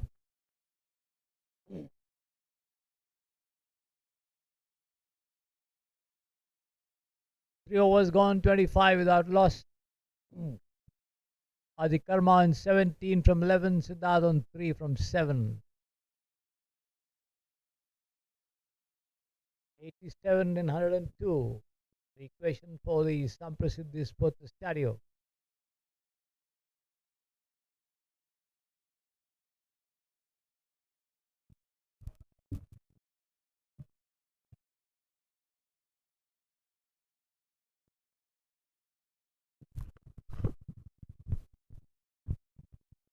Taken on the rise and driven to long off. Only a single. Zach Harkness, the bowler, once again.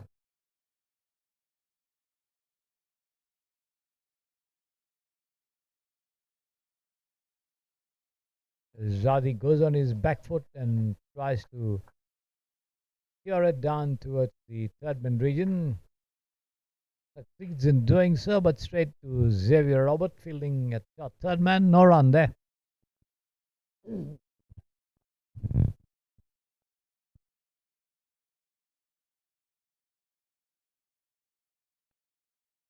Attempt by Adi to swing as he loses his balance a little, but then is well entrenched inside his crease, though the wicketkeeper Noah McConnell has the bails off. No question of any decision over there, as Adi was well inside his crease, not venturing out at all, though he lost his balance in trying to swing that delivery.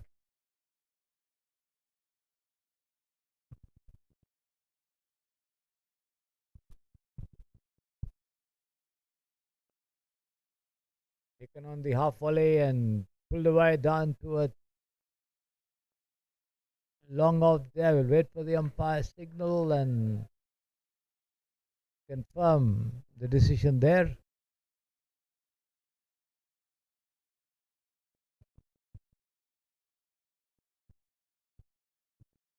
Yes, the ball goes over the ropes for 6 runs.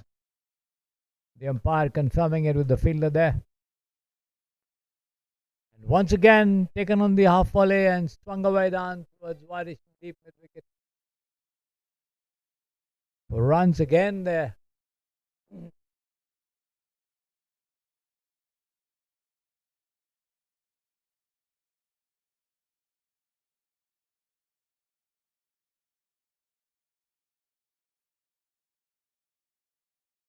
The umpires once again confirming whether the ball went. Yes, it is. Another 6 here. Taken in succession by Adi.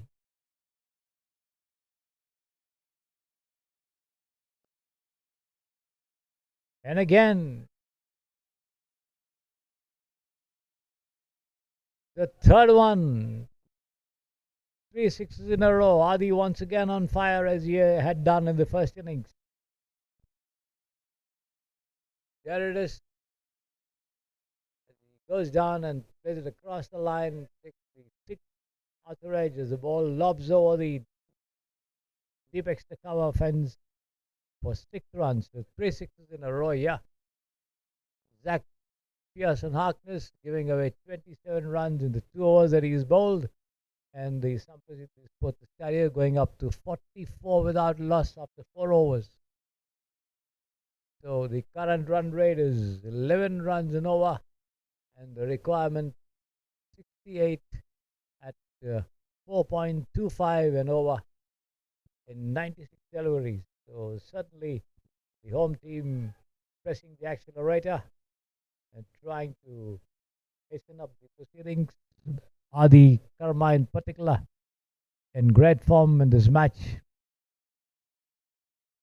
In the 2 matches today, as Siddharth pushes this one into the mid-wicket region, and Adi backing up very well, scampers across for a single there.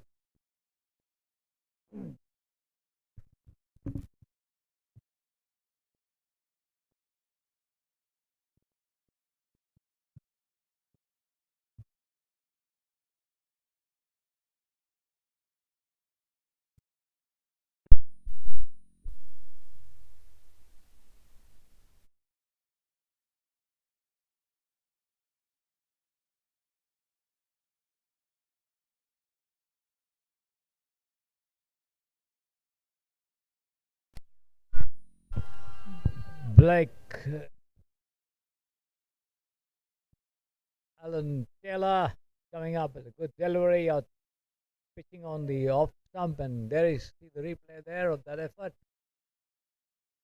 The ball going away towards the leg stump but missing it. Nevertheless, wrapped on the patch there, Adi. A lot of appeal by Blake. More in hope than substance. The umpire negativing it as expected. This time, Adi tries to scoop that ball over the head of the wicketkeeper there. Loses balance once again. Trying to play some improvised shot. Adi Karma, 35 from 17.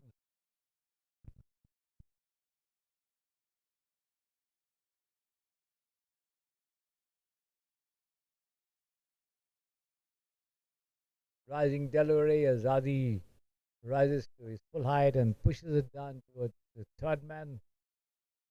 But there's a fielder. Camper across for a single.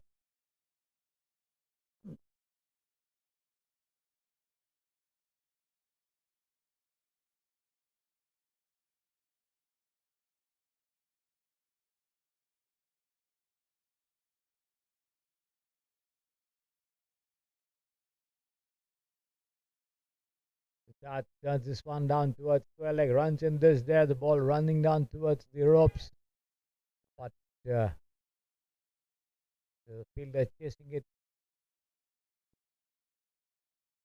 prevents it from crossing over as the batsmen take 2 runs for that. Nice firm placement there by Siddharth.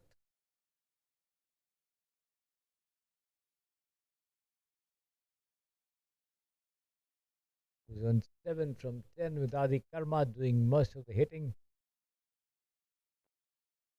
This time Siddharth drives but into the cover straight to the fielder there. End of the over, no run. Lake Taylor, 21 runs in the 3 overs that he's bowled. Open the attack for his team. Getting 3 overs in the 21 runs in the 3 overs that he's bowled. But the home team, the Samprasiddhi Sports Stadio, 48 for no loss. Siddharth on 7, Adi Karma on 36, 64 and 90 deliveries. The requirement.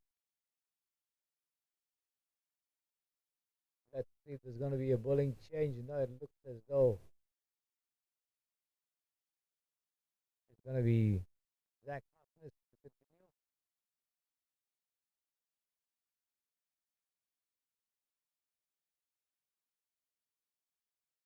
Oh, there is a bowling change. Joe Wakalang coming into bowl.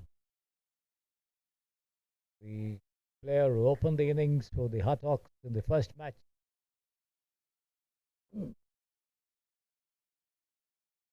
Now coming into bowl, Joe Wakalang, the number 99 there on your screens on the far side. There he is.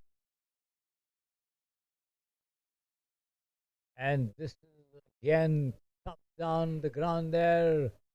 Slightly uppishly, but a little short, I think, of the fielder there near the ropes. It's only a single.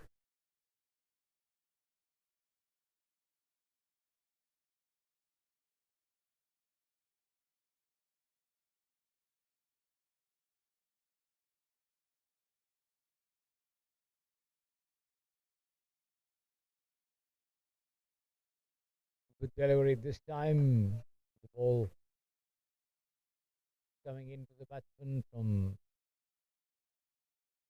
the off onto the mid and leg stump, turns it away down towards the short mid-wicket region, gets no run there. This time the ball going straight through outside the off stump as Siddharth plays for the turn but misses it completely. Lucky he didn't get a touch there. And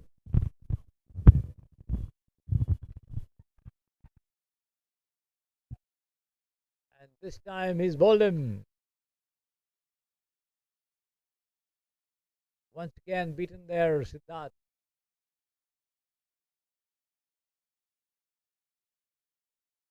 There you see the replay, the dismissal.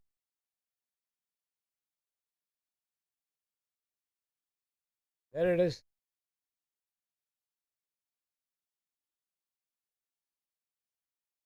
Good line delivery, pitching only mid and leg stump coming in sharply after pitching as the batsman tried to drive.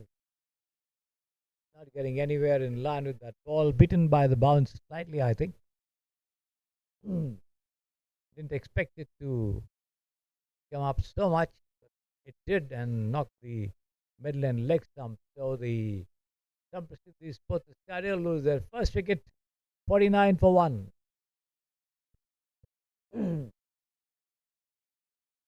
So Joe Wakalang tracking the first blow for his team, getting rid of the opener. Siddharth is going to be Satvik MC to join Adi Karma at the wicket. So the Hutt boys trying to make a match of it.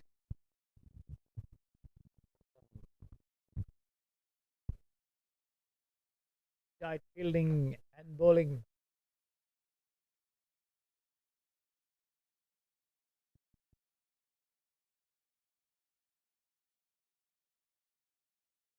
Satvik goes on his back foot and punches it into the covers there, but straight to the fielder. End of the over. Joe Wakalang, 1 over, 1 wicket and just 1 run. Certainly a very good over from his team's point of view.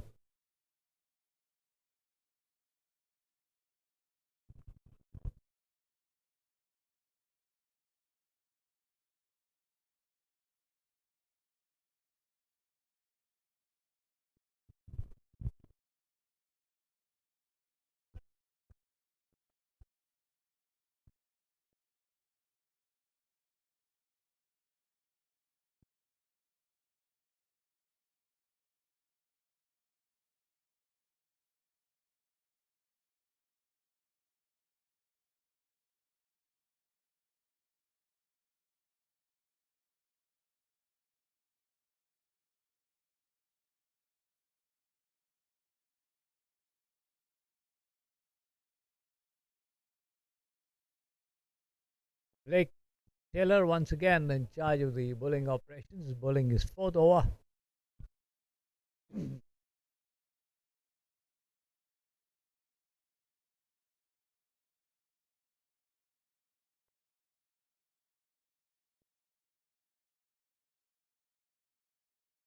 Pushed on the offside there by Adi Karma into the point region, but then not able to beat the field there.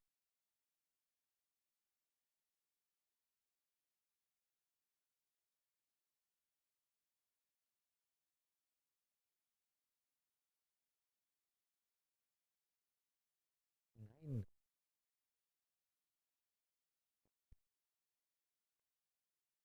This has been pulled away down. The ball takes the outside and runs down to the deep third-man fence for 4 runs.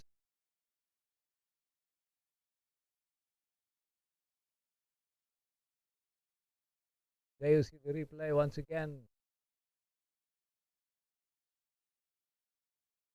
That brings up the 50 of the innings.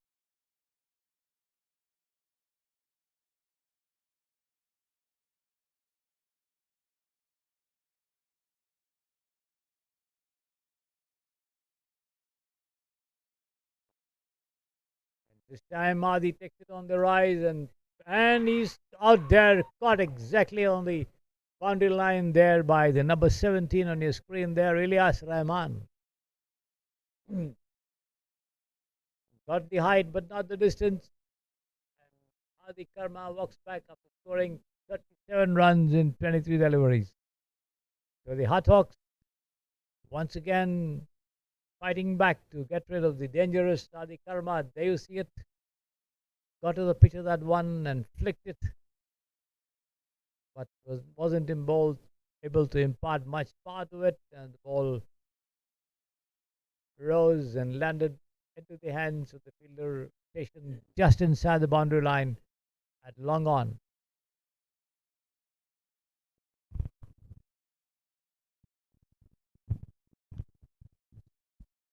So Taylor getting his first wicket.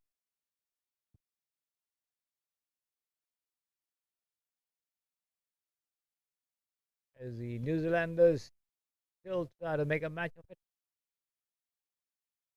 62 and 82, the requirement for the home team, the Samprasiddhi Sports Stadium. And let's see how much of a fight the Hutt Hawks can still put up.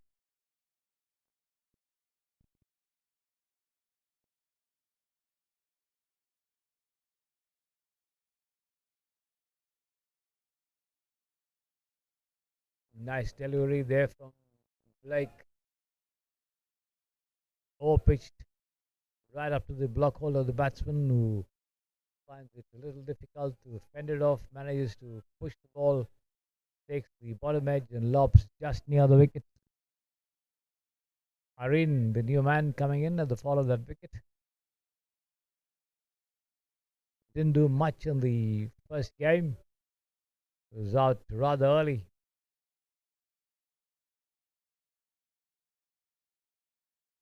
Once again, a faster delivery outside the off stump, going straight through into the gloves of the wicketkeeper. As Areen tries to drive, plays under it.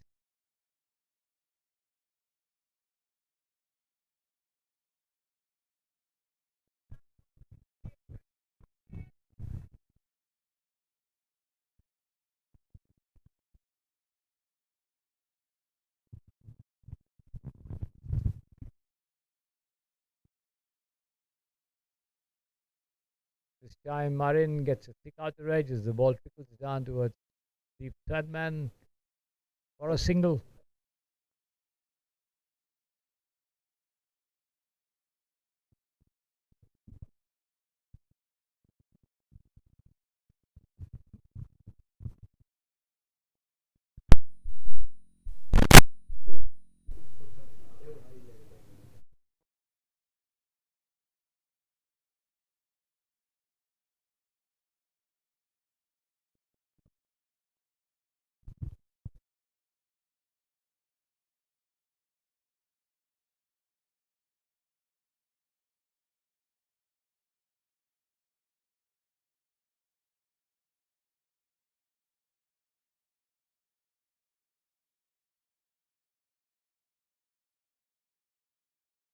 Joe Wakalang once again in charge of bowling operations, maintaining a good line and length there.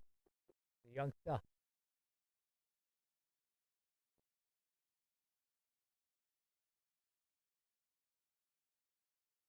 Again, well pitched up to the batsman. Goes on his back foot and tries to push somewhere into the point third man region. Makes no contact there.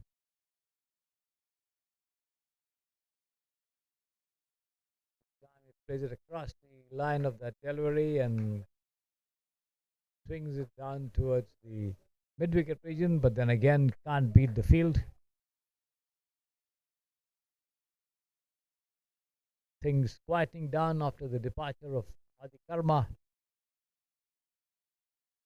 Just cut away down towards the short third man as they take a single.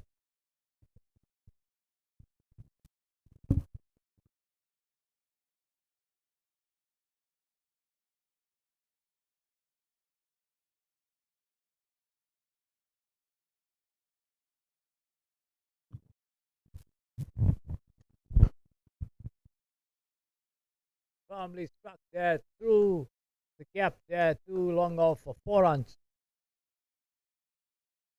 Satwik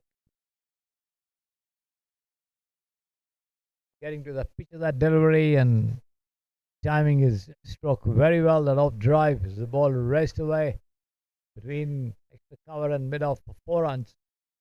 Long off rather. This has been cut away nicely to backward point, but again can't beat the field there. End of the over from Joe Lang. 2 overs, 5 runs, 1 wicket. 56 for 2 after 8 overs. 56 more needed in 72 deliveries by the Samprasiddhi Sports Stadium.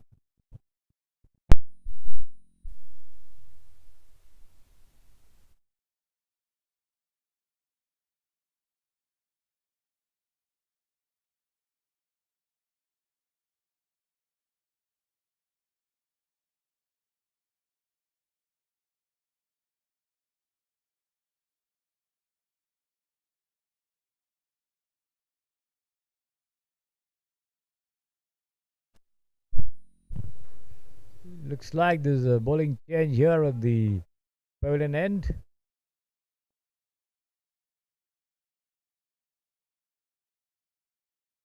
Henry, I think, coming into ball. Yes, Henry Maya.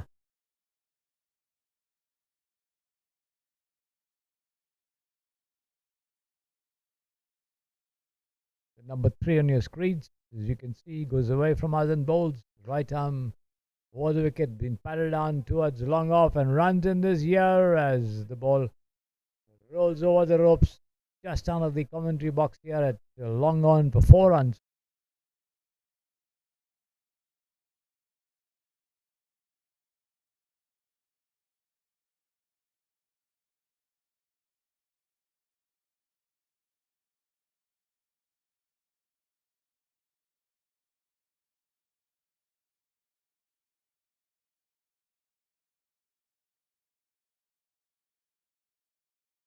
Outside the off stump, the batsman waiting for the umpire to call it a wide, but the umpire not obliging.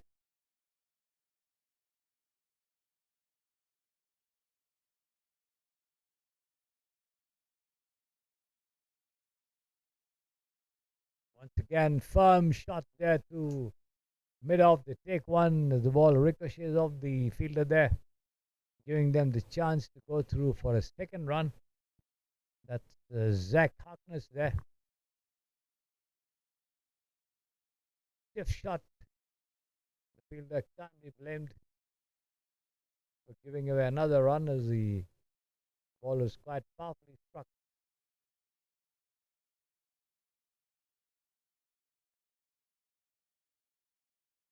Once again, Satvik pushes it firmly, but this time straight to the fielder on the covers. Ashutosh Aryan, no run.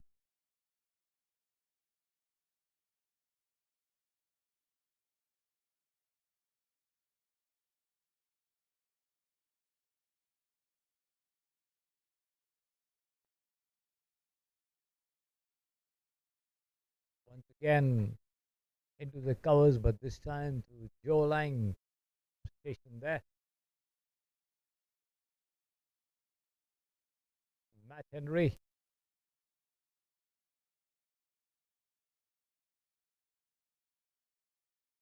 Maintaining a good line and length.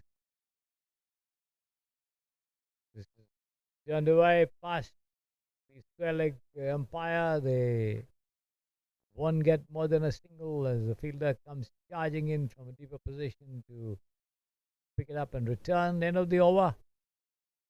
9 overs gone, 63 for 2, 49 more required at 4.45 and over. 49 in 66 deliveries.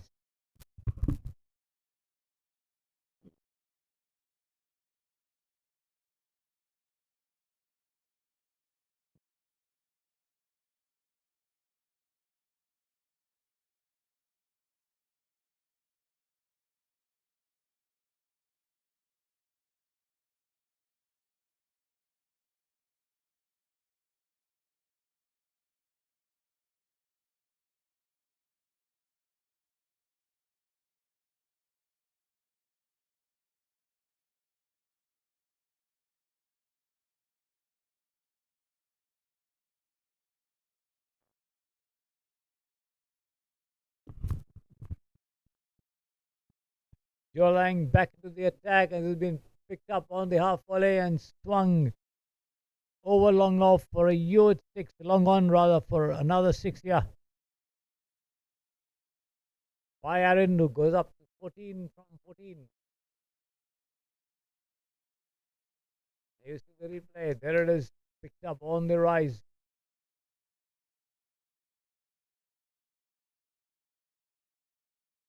And this time he's got him. Zakalang striking again.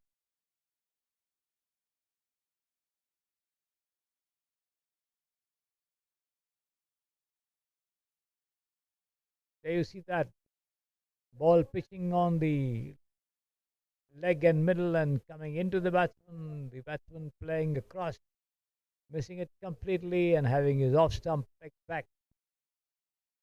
Clever delivery there by Joe Lang.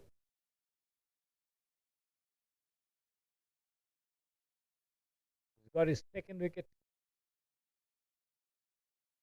and the Hutt are not going to give up without putting up as much as a fight as they possibly can, defending a very modest total of 111 runs.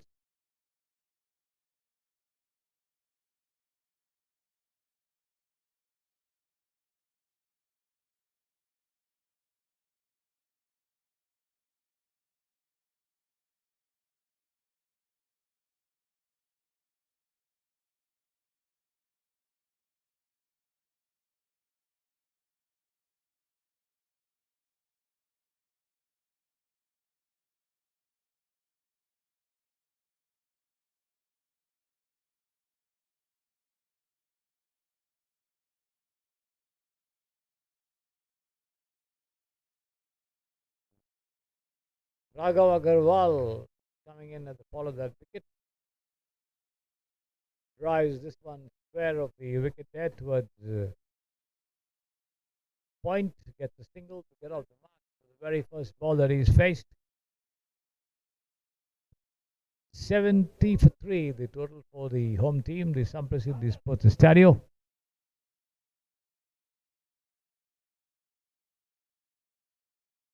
Satvik goes on his back foot and punches it down into the back foot point, but then can't beat Xavier Robert there.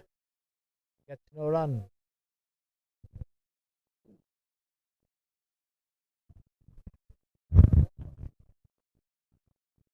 This time he manages to beat the field there as he picks it up on the rise and swings it over long off deep extra cover for 6 runs. Yeah.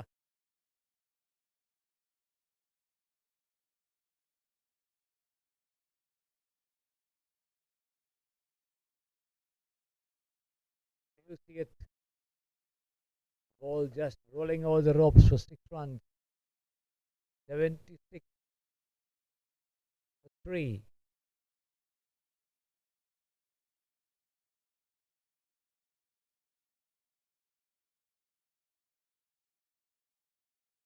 Eight of the over from Joe Wakalang. 2 overs, 3 overs, 18 runs and 2 wickets. At the halfway mark of 10 overs, the score for the Samprasiddhi Sports Stadio under 18 boys is 76 for 3. They need 36 more in 60 deliveries at 3.60 and over. Should be easy pickings for the batsmen. Satvik and Raghav Agarwal. Raghav, the man who opened the bowling for the team in the first match, has also bowled well in the second at the wicket, along with Satvik.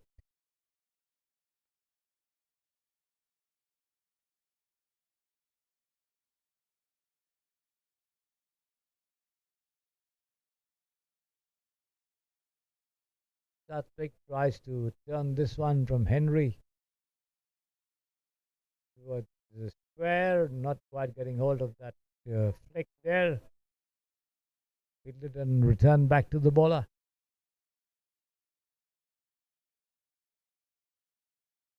He's been cut away nicely and powerfully as well. Past the fielder at backward point to the deep backward point boundary for 4 runs.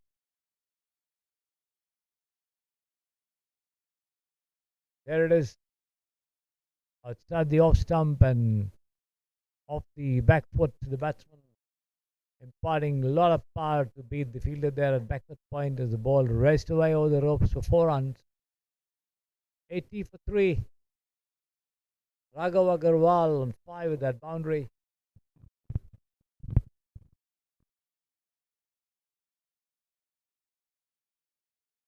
Down the leg side, no ball called by the umpire.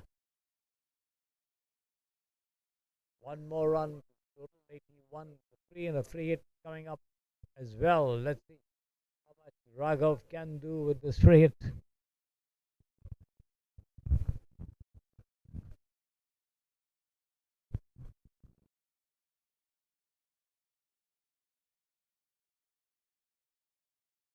swings and misses. At the off stump, collected well by the wicketkeeper. So Henry ensuring that the free hit does not fetch anything to the batting side.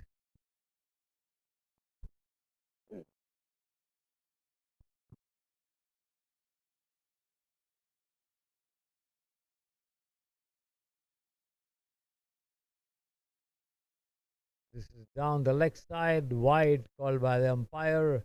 Collected well by the diving wicketkeeper, Noah McConnell, as he moved quickly to his left. All the same, one more to the total. 2 for 3 now. Exactly 30 more.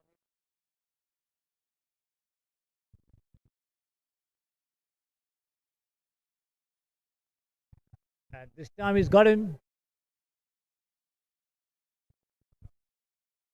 Here, here, here.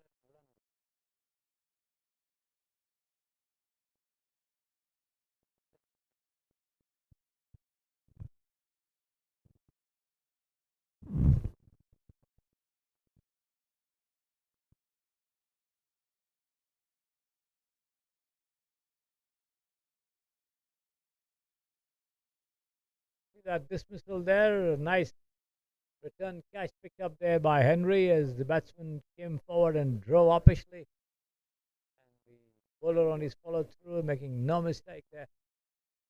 So, one more wicket as the Hutt boys still keeping up the fight. 82 for 4, 30 more needed. Siddhant Vasu joining Satvik now at the wicket.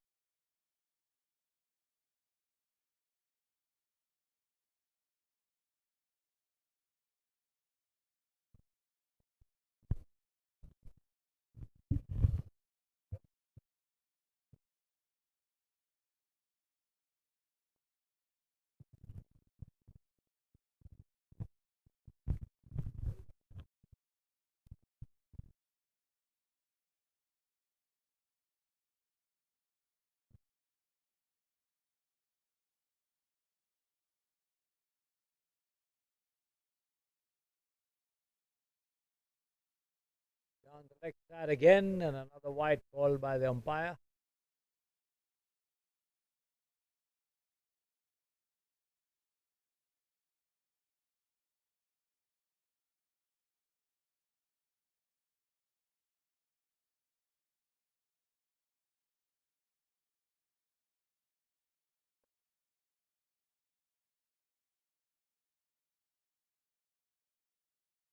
Wearing his line this time there, the bowler getting one down on the off stump. Ball rising appreciably after pitching as the batsman allowing it to go through to the wicket keeper.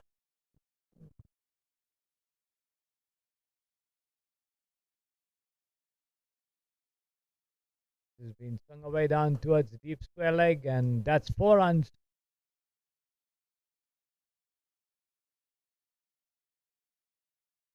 The backward square leg, in fact, as the ball races away over the ropes for 4 runs. There you see it. Second bounce. The total goes up to 87 for 4. Siddharth Vasu on 4 with that boundary. And the home team needs 25 runs more and 54 deliveries to win this match against the visiting Hutt Hawks from Wellington, New Zealand.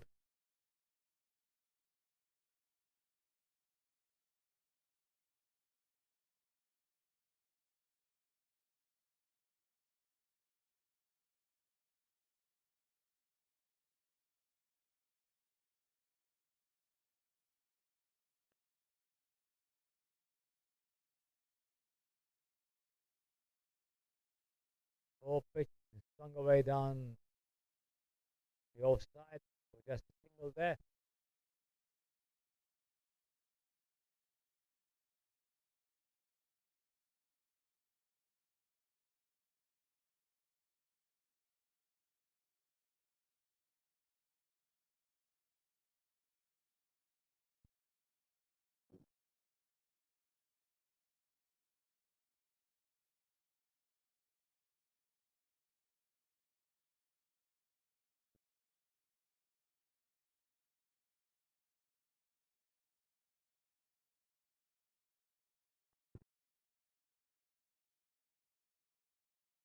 A lot of appeal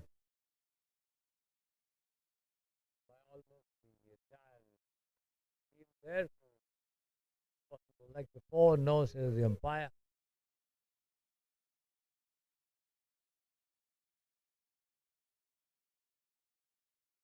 Outside the off stump, keeper not quite gathering it clean.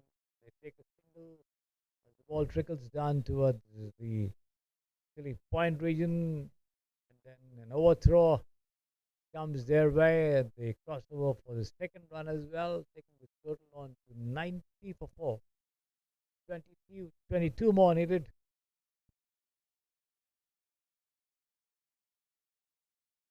It's been cut away nicely to the deep third man boundary, and that's going to be 4 runs.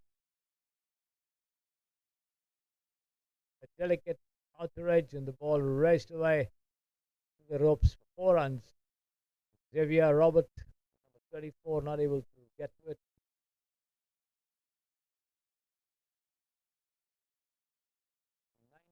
94 for 4.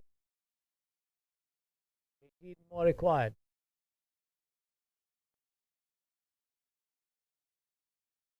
Once again, driven powerfully towards extra cover. There's a fielder there who moves quickly to his right to do the fielding, cutting off that powerful shot. End of the over from Joe Wakalang, 2 for 23 after 4 overs.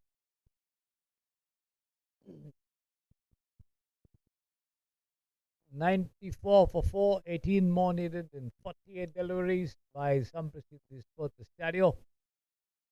Henry back into the attack.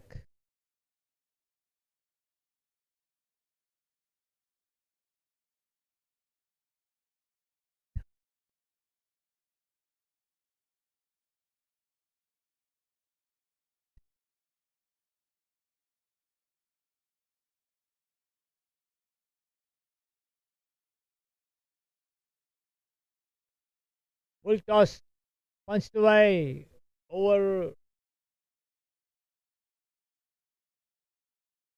wideish mid wicket there, but then Elias Rahman doing well to chase it and throw it back, gives away only a single.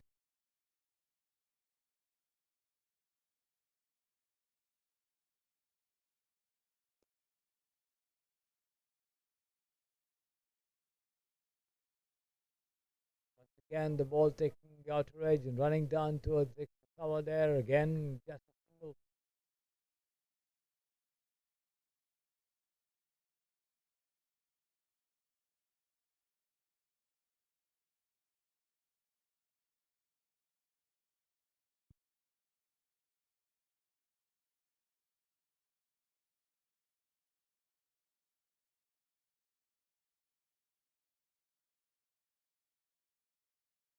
It's been flicked away towards the deep backward square leg. There's a fielder running behind it, but is unable to stop it as the ball rolls over the ropes for another boundary. Taking the total past the 100-run mark here. There you see it. Outside the leg stump and turned away nicely on the rise. 4 runs. No chance of that ball being stopped from crossing the line.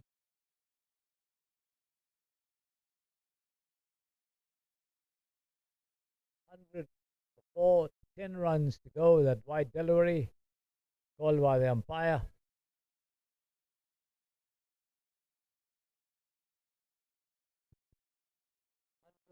Two for 4.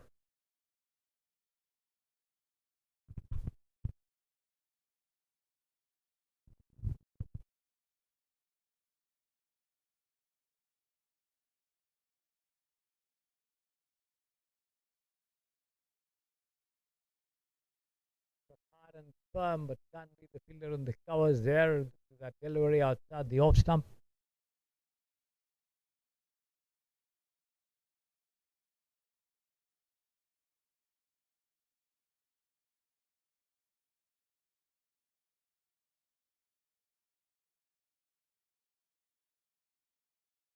Again down the left side as the batsman swings and misses, taken by the keeper. Wide called again by the umpire there. So one more to the total.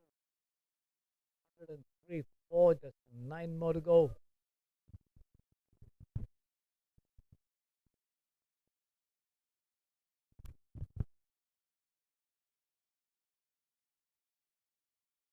It's been turned away past the fielder at mid wicket. There is Ashutosh coming in from a deeper position to provide sufficient cover, not giving away more than a single there. 7 more to go in 44 deliveries.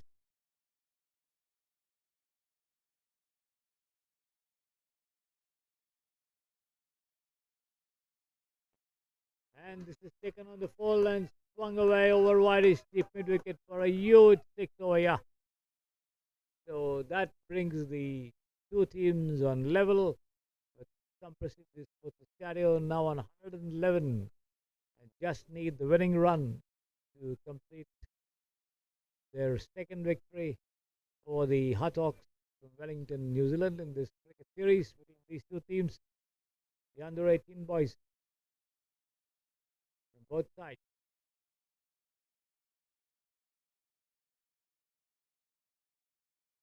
Down the leg side, wide call by the umpire, and that's the winning run given away, and that's the end of the match with the Samprasiddhi Sports Stereo under 18 boys winning the match by 6 wickets, defeating the Hutt from Wellington, New Zealand. They won the first match in the morning by 5 wickets, and now they have recorded their second victory over the same team, the Hutt from Wellington, New Zealand, by 6 wickets. They are here to play a series of matches, and they will be in Bangalore, and I think they're going to play about 10 matches in all for different formats, different age groups, to ensure that they make the most of the situation, to provide a lot of opportunities for their players to play under different weather and wicket conditions, as they always do. This is, I think, the third or the fourth visit to India, and especially to Bangalore, as they play a lot of matches here to get used to the conditions, so that the players can make use of them, make use of the experience to further their careers. So, with the news that the Samprasiddhi Sports Stereo have won the match, defeating the Hutt from New Zealand by 6 wickets, we'll be back with you tomorrow afternoon when the first match begins on tomorrow. Till then, goodbye and good night.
Good evening, everybody. Welcome to the prize distribution ceremony here of the two matches held today. Wonderful performance by both the teams. Congratulations to both the teams, to the Hutt boys from Wellington, New Zealand, also to the Stereo for some very, very good bowling, batting, and fielding performances. We saw some good catches also being taken, especially in the second match. No matter which team won or lost, the experience gained is very important for you at this stage of the career, I think. All of your coaches are certainly following performances very, very closely so that you rise in your careers. We have the chief guest for the evening here to do the prize distribution for the Man of the Match awards, Mr. Neeraj and Mr. Shahabuddin. Please welcome.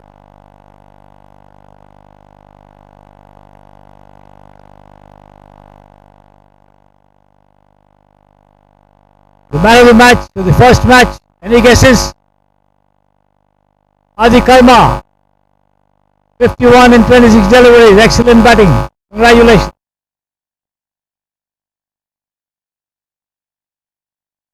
What would you like?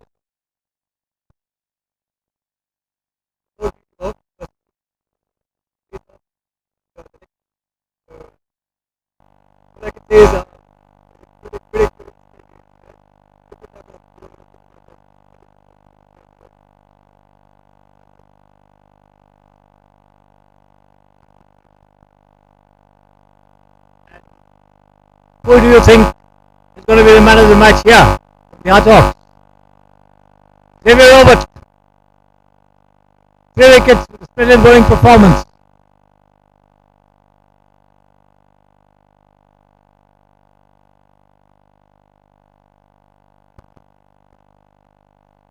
Good fun bowling to very aggressive batting. The big shots being played was a bit scary bowling, but definitely just top bowling these pitches and not some dodgy artificial. Thank you. Congratulations. Wish you all the best.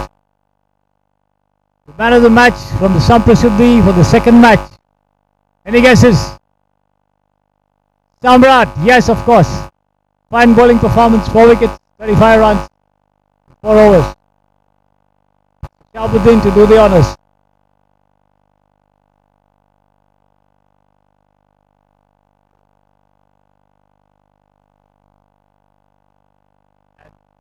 Yes. Samrat.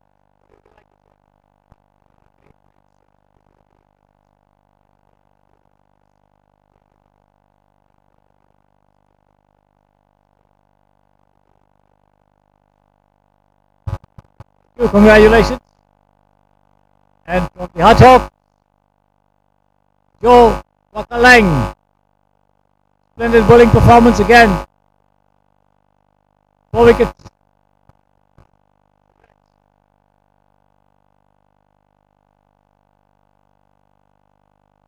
Yes, Joe, what from you? Thanks for having us out today. Two good games. Batted really well. Bowled pretty well. Tough game with the spin. So yeah, no. I thought,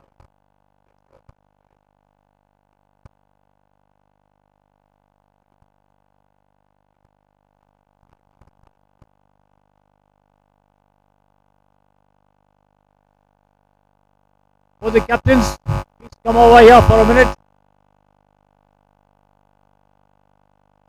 Well played. I think it's better both of you have a chat among yourselves. Tell your teammates what do you think of the match, your performances. Yes, sir.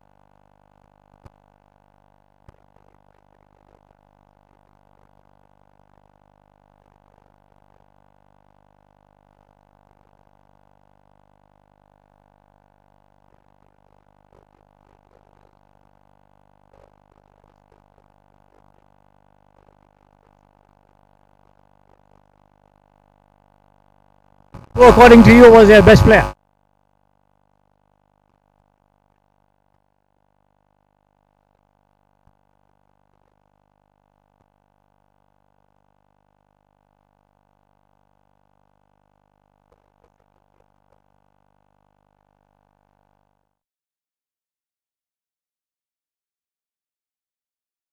Your opponent.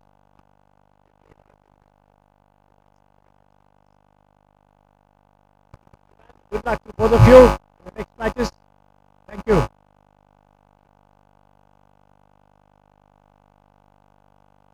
Request Mr. Dheeraj to please come and have a word with the boys.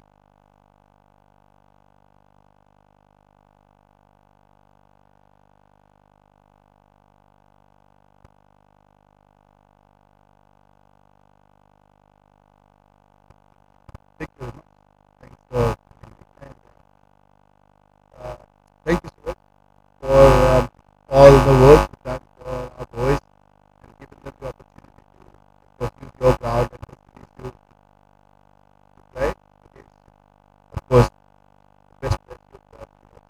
So thanks a lot for hosting us and we really appreciate the friendship, we really appreciate what you do for us and hopefully this friendship will go further and we would like to invite you to come to Wellington to play in the art conditions as well and test your boss art conditions as well. So we're very looking forward to that. And thanks once again for having us. And thanks to Ravi and Shawu to really organize this tournament for the game for our boys to get used to playing in the conditions they're not used to or not familiar to as well. Thanks very much.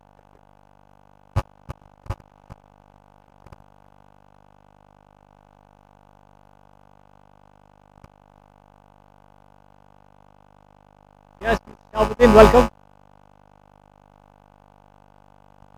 Good evening everyone. Privilege and honor to be part of this event. What we are doing last 10 years, starting the whole challenge, three teams playing different venues. Outside academy. So I wish each and everyone, this is the first game, we have a long queue in 7 days. So good luck to each and everyone on the great tournament. If you need anything, any support, we are here. So feel free. We are available to discuss. If you want anything, coaching wise, anything, anything you need, just inform. Dheeraj or I will here. So have a good time. Best of luck in the South City. Good luck to you. Thank you very much. That's all we have for this evening. Wish you all the best for your next assignment.